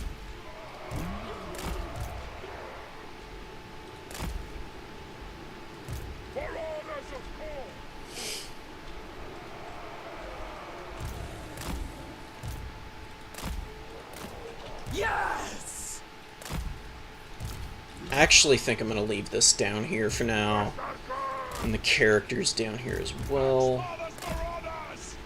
Although maybe they should run up and take the objective. Is he ready? No.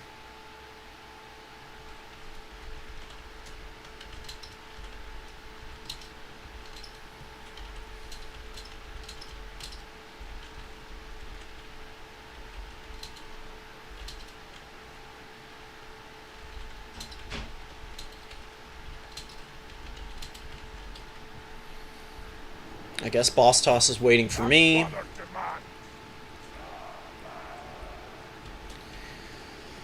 Whew. I'm ready to go. I'm sure he's ready to go. He's bringing a big fat old army down there. He's not bringing anything up top, really. Let's get behind the shot blocker here. He's got a bunch of Skaven Slave Slingers. He doesn't actually have... He's got the Avalanche Mortars, bro. Holy shit. That's pretty scary.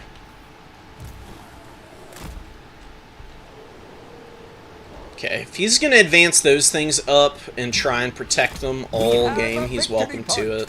We're going to run now. Maybe we can force a shot out here. See if he stops and shoots.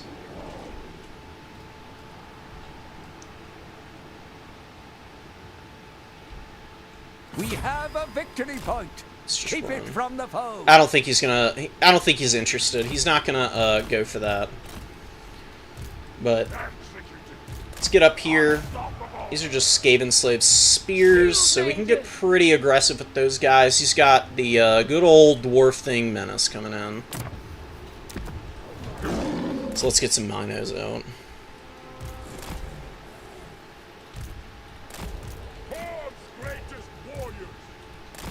We can maybe stick around down here and see if we can get some stuff going on there. I don't need to go deep in here, I don't think. I've temporarily got the double cap.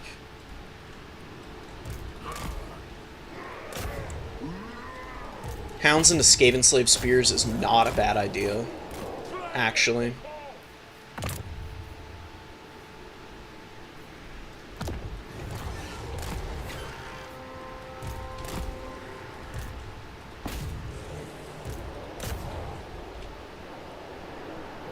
Might be able to break these stupid little Skaven slaves. Let's get out of here. Try and avoid the worst of this damage from the damn avalanche mortar, which is just coming in here and doing disgusting amounts of work so far. So, already feeding value to that thing is not great. Let's get out more Furies. If he just shoots garbage, though, all game, I might be alright. Like, yeah, losing Marauders isn't ideal. Maybe we can get aggressive up here. Let's just take a little bit of space and start trying to drag this army apart. Is the Avalanche Mortar, it needs to keep scooting forward to do damage. Two of my hounds have run off the map, technically. Oh my god. Or one of them has. Okay. We've still got two hounds here to get some pressure with, maybe. He's just bringing out tons of Dwarf Thing menaces. Or, Doom Flayers, I should say. Which is going to be really, scary for me, man. Those are just so dangerous. And they just absolutely shred your stuff as, Khorne. He's playing very cagey, not really committing to much of anything. Let's push up some here. Let's go up over here. Because Avalanche Mortars, they're moving up over there too. Let's move up over here.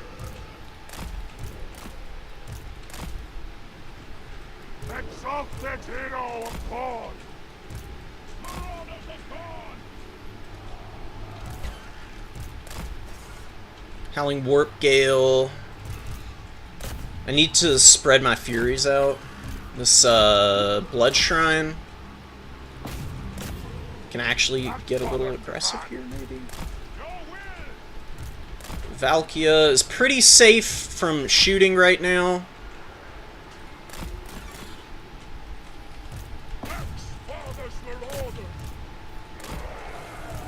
Let's try and dive in here. Let's get another Fury out. And we need to bring out another Mino in just a second. We need to dive the weapon team here. We can actually do some pretty sick damage to it. Let's dive here. Heroes, they can go in here. Let's get aggressive against these guys. And let's just mirror the movements of other stuff. So yeah, the Furies got flattened. That stinks. Might be able to scoot past here. And the Avalanche Mortars are getting shut down right now, which is pretty nice. These Exalted Heroes are going to be pretty annoying, actually. Just need to not get flattened by all of these units that he's got. Let's go. What are you doing? What are you doing, man? Need to get moving. He just dropped the dreaded 13th. That hurts. That's fine, though. Let's get these Furies back up in the sky. I'm going after these. My characters are grinding in here, which I don't actually like. But maybe it's going to be alright. Gonna land there. These Furies can go in there. Actually, let's get in there. Let's move out of that position. I don't know how the hell Bloodletters are losing to Storm Vermin that hard. But that is very unfortunate. But we just killed a stupidly expensive unit, so this might actually end up being pretty good for me. Oh, let's pull out here. Where can we drop this? Let's just kill this unit of Storm Vermin, actually. I don't actually hate that idea. We're killing the Rat Ogres there, which is pretty good. I'm going to bring out some throwing axes, because they're just really nice pressure against rats.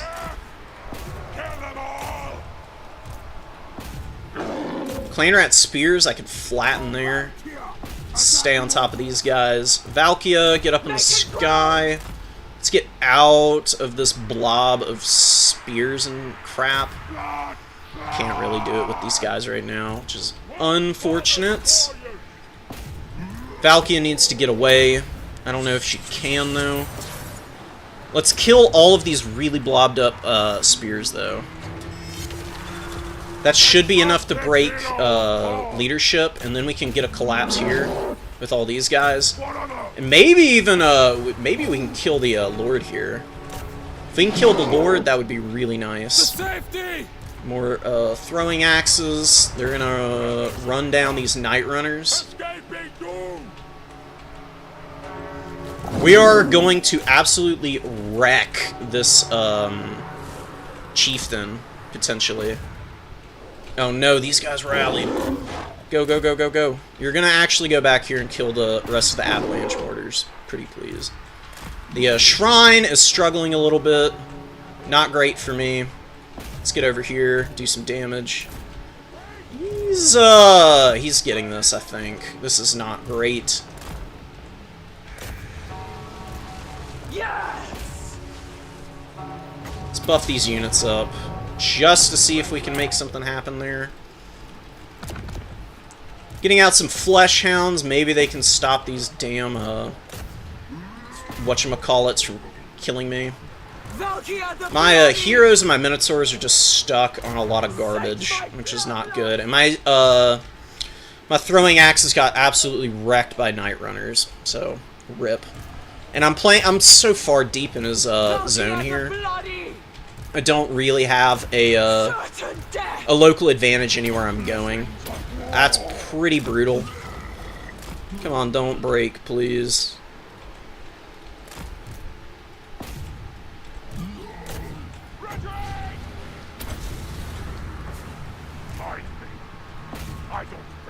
It is done. Get up in the air, guys. Get out of there. And those guys are getting destroyed by the Night Runners. These Minotaurs did their job and they killed the Avalanche Mortars, but they're not doing much else. So I think this is going to be GG. I got the scary thing offline, but these freaking Doom Flayers, dude. I mean, they just overrun you, and you cannot do anything to stop them. I mean, they are so nasty. They are really nasty. And it just feels really bad as Khorne when your opponent is, you know, as good as Boss Tosses and just leans into this play style really well. And I just overextended into all of his stuff, so it's gonna be GG's. Unga Bunga too close to the sun here. Those damn... These damn Doom Flayers. No! And the Skaven did pretty good too. Mutant Rat Ogre coming out. Yeah, we'll concede here. It sucks not having a ranged advantage against them, so... it is what it is.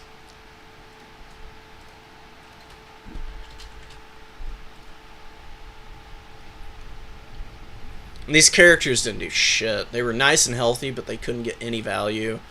My infantry, they lost really hard in the front line. The Hounds, they were pointless. They didn't have anything to do. Man, I should have just brought more Blood Shrines. That thing was getting good work done. Furies did okay. Flesh Hounds were bad. Minos would have done better if I had had more cover for them. That Halberd, the Skaven Storm Vermin, man. They did pretty damn good. Rat Ogres did pretty good. Wolf Rats. You just get drowned as Khorne more often than not against these guys. So we'll do our cast of Grand Finals and we'll see where it goes from there.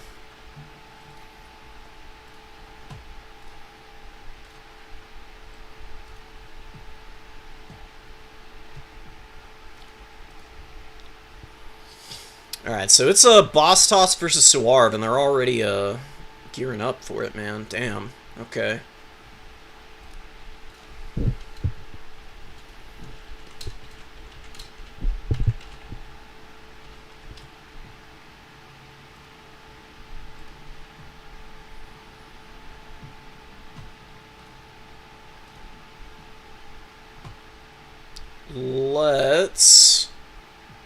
Go see what's So up. what is ClickUp? ClickUp is an all-in-one productivity software where you can manage everything and anything related to your work. Your documents, your chats, your whiteboards, your projects. The value of this, you don't have to buy 5 softwares to do this. You don't have to be hopping back and forth between multiple tabs. Okay. Sweden at 2.8, Netherlands at 2, and then Denmark at 1.5, and Norway at 1.4. From there, it's a bunch of 1%, and smaller portions and whatnot. Yeah, those are the demographics, which is probably pretty accurate for Total War in general. Version nerdy boomers, that's right. Turkey is 0.2%. It looks like, yeah, 0.2 on Turkey. Yeah, I got you. 0.2. It's 0.2%. Eric, yeah. All right, folks. 2.9% Polish. Let's go. It's basically like the demographic with which Warhammer is popular, right? You have like the US and the UK, of course. I'm gonna chill here. We're gonna just keep track of this, man. Yeah, oh my goodness, 2-2, game 5. Special forces. Holy crap. Oh, okay. Chaos. It looks like it's gonna be a Chowie game. Maybe we'll have to see. Oh man. Nothing as legendary as the Count's Mirror with 12k value Mortis Engine. Yeah, that was just pure suffering, man. It's just literally just Eric with love. Yeah. Y'all out here? Yeah. We're here. I'm just doing a little bit of watching of the grand finals. I'm really curious to see what happens. Hell yeah, man. You guys have some fighter fighting in the UFC tonight. You have Dreykus Duplessis. Yeah. Don't spoil the UFC for me. I want to watch the fights later. Don't do me dirty like that. I'm actually quite excited for that. Dreykus is weird. That guy, the way he fights, he like looks like he's like doesn't have proper form, but he just somehow wins these fights. It's so weird. That's right, Shaq. You're boosting both. I had to tap out during the. It's okay, Tuska. You're here for the true duel. The Chowie Czar, dude. Oh yeah. All right, let's return to one of our classics, Dark Elves vs. Chaos Dwarves. This is fun. So Dark Elves vs. Chaos Dwarves in this duel. I'm hyped for this. It's one of my favorite armies, and I do like Dark Elves a lot too, so this is going to be great fun. I want to see how Catholic swung this back, so let's actually back it up some. In game 3, right? Like you get tilted, then you're stressed about the game. I am worried. Chems looks very going to be the Catholic Alcoholic or Hitman Hippo. Let us know in chat who you're rooting for. We got to see the hype going. Shems and Ned. So, as far as the pretty good choice, choice. he has the best Archmages are really good, man. Really way underrated. Well, stalwart's not the right word to describe it, but really good. They just do good damage. They're cheap and give you a nice screen for your ogres, and they trade really well in the spears. Blood Belchers to shoot apart the High Elf army. Just pound the cavalry and the infantry if you can. We do have a couple scrap launchers in the back. Saber Tusks are solid. They trade well into Reavers or evenly, and are good at diving into archer lines and causing a bunch of havoc. So that's going to be it for the Great Maw, and he has Troll Guts. Okay, so healing. He's not going to be going for Flock of Doom spam. Now for the forces here of Catholic Alcoholic, he is going to be with the Archmage of Light, so Shem's Burning Gaze.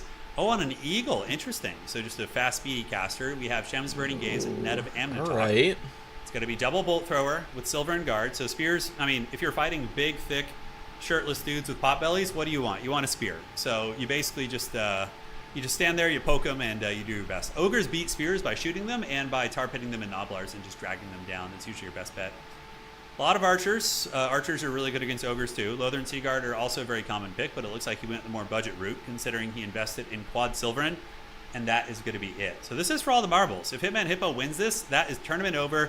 That is Season 6 Grand Champion to Hippo, which would basically make him the second most successful. They're still working on builds here. Like grand event winner. Let's make sure that we don't accidentally spoil it for him. Houseplant is 1-5, Void Laws is 1-2. Nobody else has won more than 1. So Houseplant would be, or Hitman Hippo would be joining the echelon of the top 3 basically of all time in Warhammer 3, which is certainly a very, very big achievement. And Catholic is looking to get his first W as well.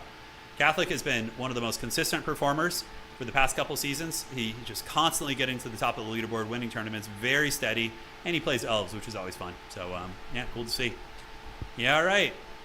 The Great Maw. Those catapults aren't doing bad in the opening. They got a little bit of damage on those Silverins. The old bird doesn't look like it, but they only have 2 capture weight. They are expendable units. Blood Belchers are fanning out. They could be chased down. What is that? Oh, I thought there was like a spell coming from over there. I was like, what is that? Ooh, Bit of a blunder nasty here by the damage Catholic. from the Nobbler Trackers. Archmage of Light gets a bunch of Ninja Stars. Well, these guys do have stock, so we probably didn't see them coming, and then they were able to jump the Archmage. But Archmage is fine. It can just run away. In the meantime, Scrap Launchers are hiding behind the tree line, so that is something you can do very well. Since they're mobile, you just put them behind the trees, and Bolt Throwers won't even be able to hit them. Bolt Throwers, what they will shoot is going to be Lead Belchers, probably. Ouch. Lead Belchers are going to be the plan. Scrap Launchers, dude. So 2 objectives going here for Hitman Hippo. The dreaded Catholic alcoholic is going to be moving in here. So here he comes, heading up towards objective number 3. Silver and Guard, and company.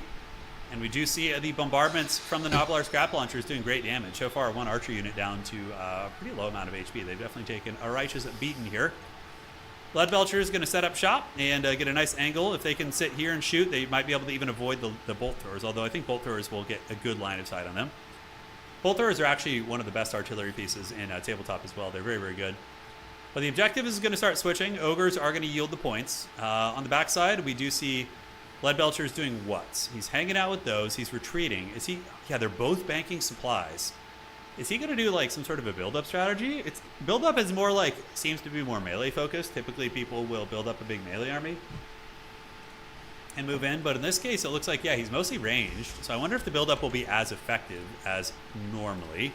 Alright, I don't really have much to say. I just want to see how the Grand Finals matches are shaking out. What are the Ogres going to call in with just their chilling big here like, and watching these like build-up games we've been getting, it's really like the anticipation. It's Catholic presumably wins this because it's 2-2 now. To an extent, right? So I'm really curious to see how he pulls this off. I mean, he is pushing the Ogres way off these objectives. Happily sit onto these objectives. And Hippo is being very passive right now.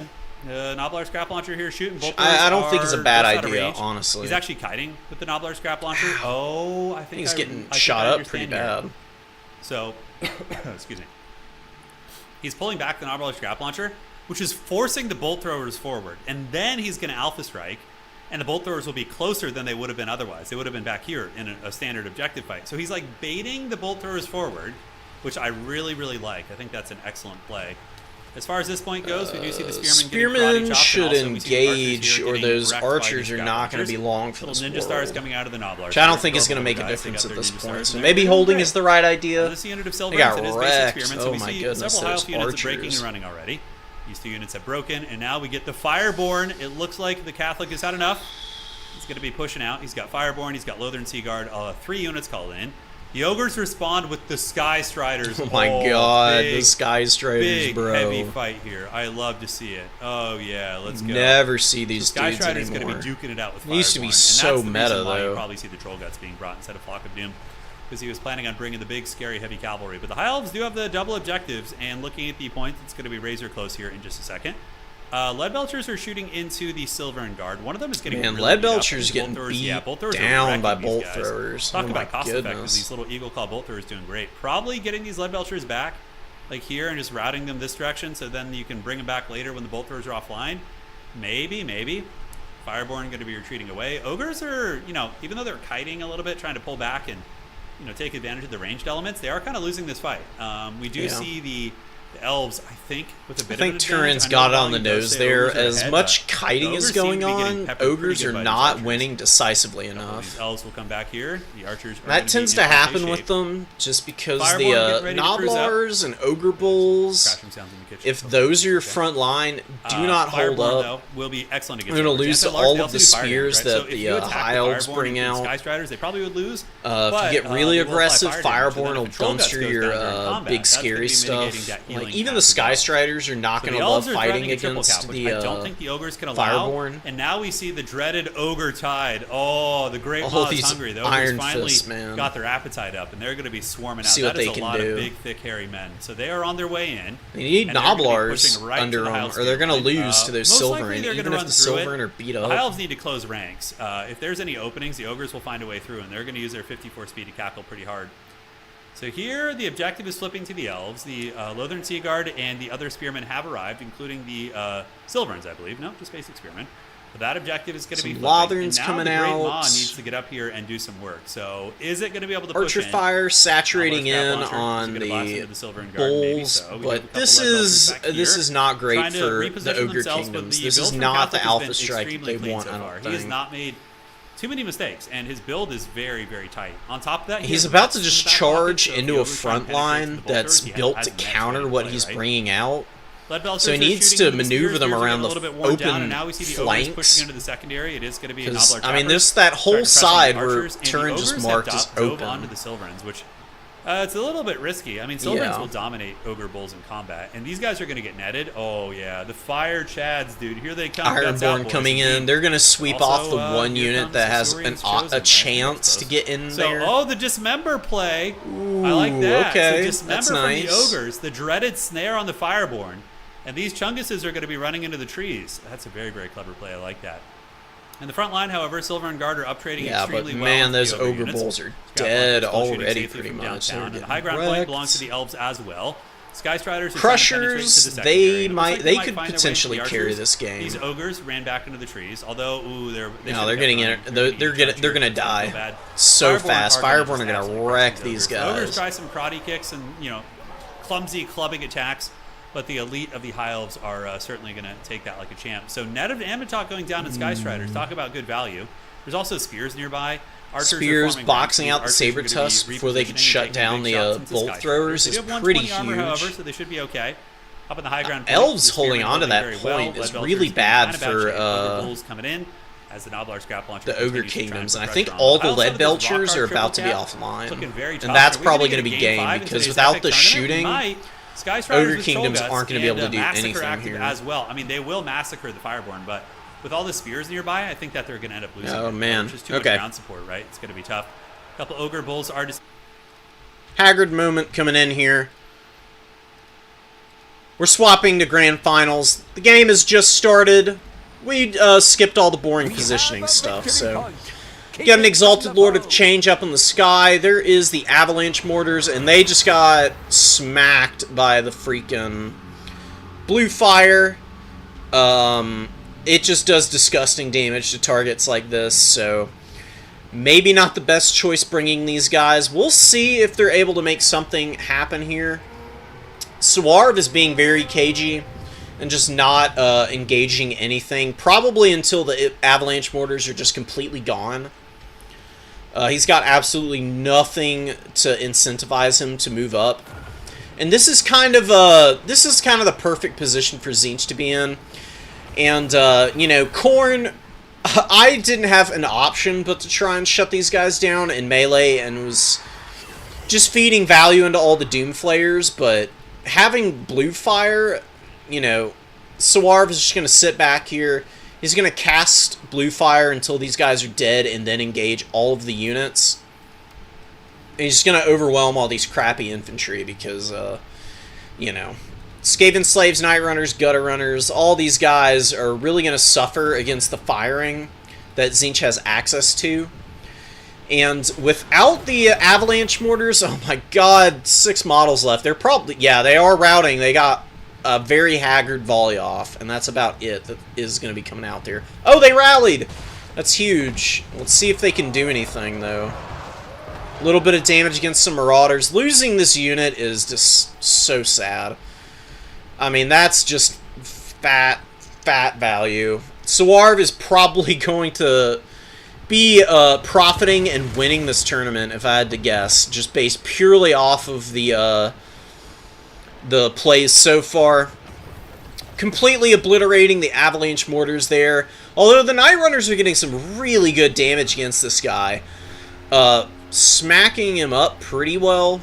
The Furies are going to dive in. They're going to get counterfired pretty effectively. So maybe Boss Toss isn't completely out of this. I may have spoken a little too soon.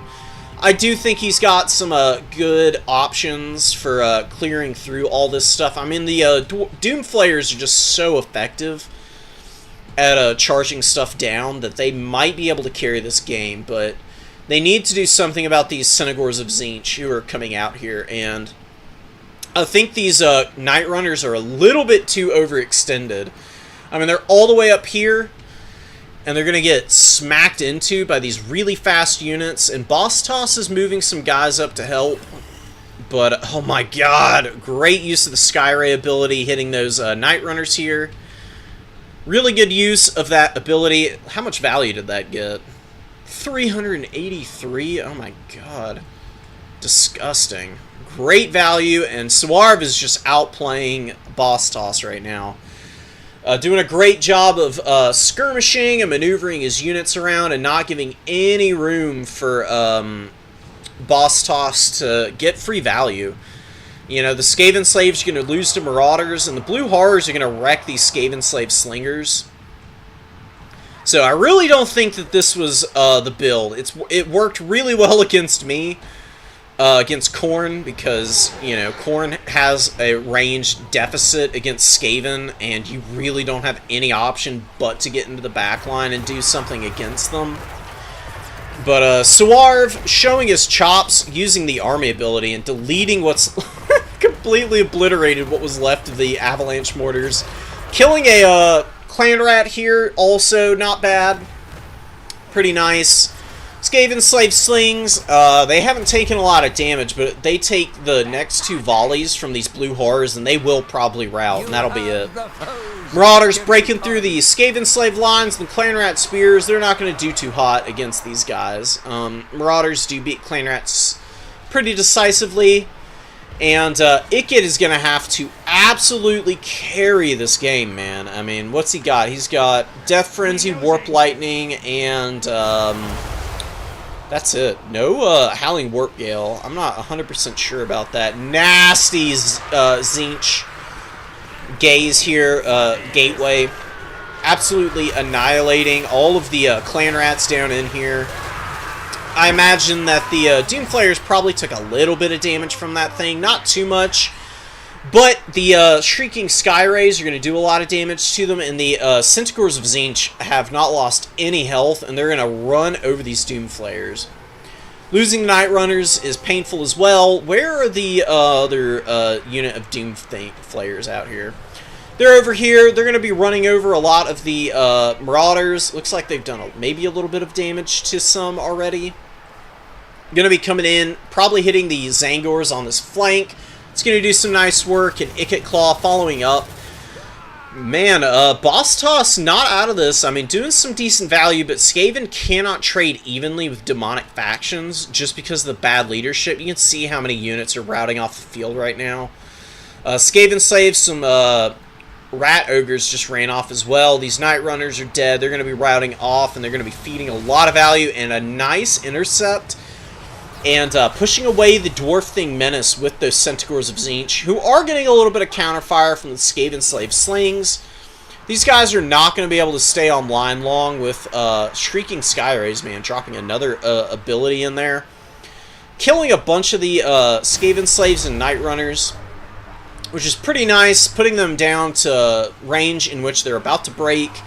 Eshin Triads taking a nasty volley from the Blue Horrors. They're not going to trade well here. These Centaurs are too quick. They're just going to hang out of range here and then collapse in on top of the Eshin Triads in a moment. That would be my guess, at least. The Blue Horrors are going to buffer. Zangor's coming out. They're also doing some damage. And Swarv's not even going to countercharge him. Just going to run away. Use the Marauders to move up. The Zangor's the ones who are pursuing, although they're going to collapse in here too. I would guess that something else is going to come out here and maybe deal with these Eshin Triads, because Swarv is bringing them and probably going to swing them all the way around and get collapses in with the Furies, who are intercepting reinforcements. The Shrieking Skyrays, man, have gotten good value without really doing a whole lot in melee combat. A lot of that value is actually on their Lamprey's Bite. Used up 3 of those already. Nice dodge on the Tzeentch Gateway there. Gonna save a lot of these Skaven Slave Slings, but they're running into combat with the Lamprey's Bite and a lot of these other very annoying Tzeentchian flyers who are gonna start wrecking house back here probably. That's the Tzeentch army ability. If that lands square on all of this stuff, it's going to hurt, man. It's also not damage that's reflected in the actual damage value. So that might also end up being pretty painful for the forces of the Skaven here. Ika is going to take damage from this thing too, but it looks like he's just out of range. Boss Toss getting out with the Doom Flares, which is good. He popped Death Frenzy on these guys. Pretty cool. Probably going to help them do some nice damage. They've gotten some pretty good value. But they just can't be everywhere at once, and the entire back line for the Skaven is basically offline and running. And, yeah, Centaur is chasing the Dwarf Thing Menace off the map. They did alright, but losing those guys is pretty painful. And it's starting to look like, you know, Tzeentch is very good in this matchup. And I think they're very much taking over this game. They're chasing a lot of Skaven off of the field.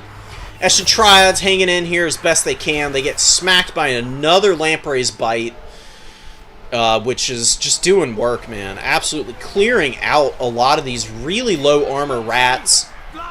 And I think going really wide here is, you know, bringing Boss Toss some pretty serious tears, because Suarv is just taking advantage of that. Chromatic Abominations, man, they're just profiting. They've gotten some pretty good value back here. Warp Lightning hitting the Centaurs, doing some good damage. Man, this Exalted Lord of Change also is doing some pretty good work. 1900 value on this guy. And trading even, like I said, is never going to favor the Skaven. They have to win decisively, or they don't win at all. Just because their units are so low leadership, they don't function very well when they're at like half or lower health. So, you know, it's a little bit unreflective at the end of the day. Tzeentch is taking the middle. They're holding the number one. They're evening out the tickets and taking a lead now, actually. Really good collapse with the Furies here, getting on top of these Rat Ogres. Rat Ogres hate fighting Furies. They do decently against them, but they take a lot of damage because they have bad melee defense and next to no armor. So that's going to be a good chance for Suarv to continue to pull a good value lead. And if he gets rid of these Rat Ogres, there's going to be nothing to really do anything against all these Marauders, because the Doom Flayers are all offline, if I'm not mistaken. Yeah, Doom Flayers out here paying for themselves, but they've just gotten bogged down by all of this garbage, and the Centaurs of Tzeentch have been doing a really good job of coming out and answering those guys. They're so much faster than all of these other units. You know, Doom Flayers, they do get the benefit of scurry away, but if that's what you're relying on to outspeed those guys, or at least to stay in front of them, you're not in a favorable position. 92 speed on Centaurs makes it a little bit difficult to effectively maneuver your Doom Flayers around. Rat Ogre is going to be chased off here by the Exalted Lord of Change, and Suarv has completely taken over this game here. Very unfortunate for Boss Toss. Going this wide and giving this much low armor for Tzeentch to use its very effective shooting against is not the greatest idea in the world, but you gotta live and learn in this game. It's very difficult to know exactly what your opponent is going to bring, but Suarv brought a pretty perfect counter here against these guys. Ikit's still in here. He's still doing some work, but he doesn't have the best spell kit. Flensing Ruin is just the absolute pinnacle of Skaven sorcery. It does really disgusting damage to blobs. It's good against everything. I mean, it says it's good at its best against single targets, and it would be good against the Exalted Lord of Change. But it would do some pretty good work against the Screamers, the Centaurs, all of these units, and more Rat Ogres coming out and getting sandwiched by Centaurs here. 1100 on these guys, 500 on these boys, and they got plenty of room to keep going. They can probably surround Ikit at this point and just beat him into the dirt, man. You know, Skaven really don't like those kind of engagements, and some rats hanging out on the number one here. Having to reflip the objective, your home objective, is a really feels bad moment. And just look at this. I mean, complete collapse from the Skaven there. Unending glory is GG yours. Suarv, that was a pretty expert deconstruction of the rats there. Gonna have to go congratulate him.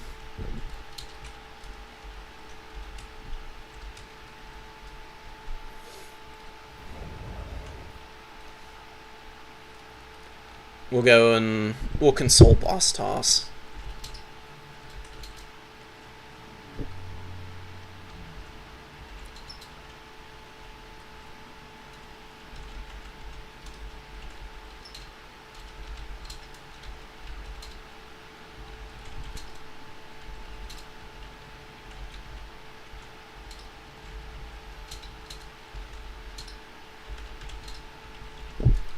It is a really rough matchup.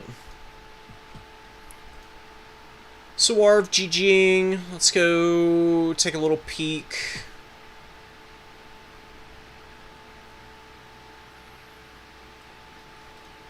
Turin plugging my my stream even though it's about to end. We just had a bunch of really good games there, man. It was really, really well played by Suarv, who is going to be the winner of this tournament here. And I think that's going to be it. I definitely need to go eat something. I'm absolutely exhausted. And yeah, for all of you who show up and give your support here, I really appreciate it. I know there was a lot going on with some of these other matches, you know, particularly with Turin streaming, but for everybody else who might end up joining afterwards, just get in here and watch some of these games. There's no commentary for like the first 2/3. But here at the end, you know, doing a little bit of commentating for the semis and grand finals, and then the games that I was playing earlier, they're worth checking out just to see some Corn action. I brought some pretty memey stuff in a couple of them. Didn't do too hot in a few, but we had some good games and we had fun and we learned something. That's really all that matters at the end of the day, I guess. So I'm gonna leave it off here, guys. I hope you enjoyed. GG's.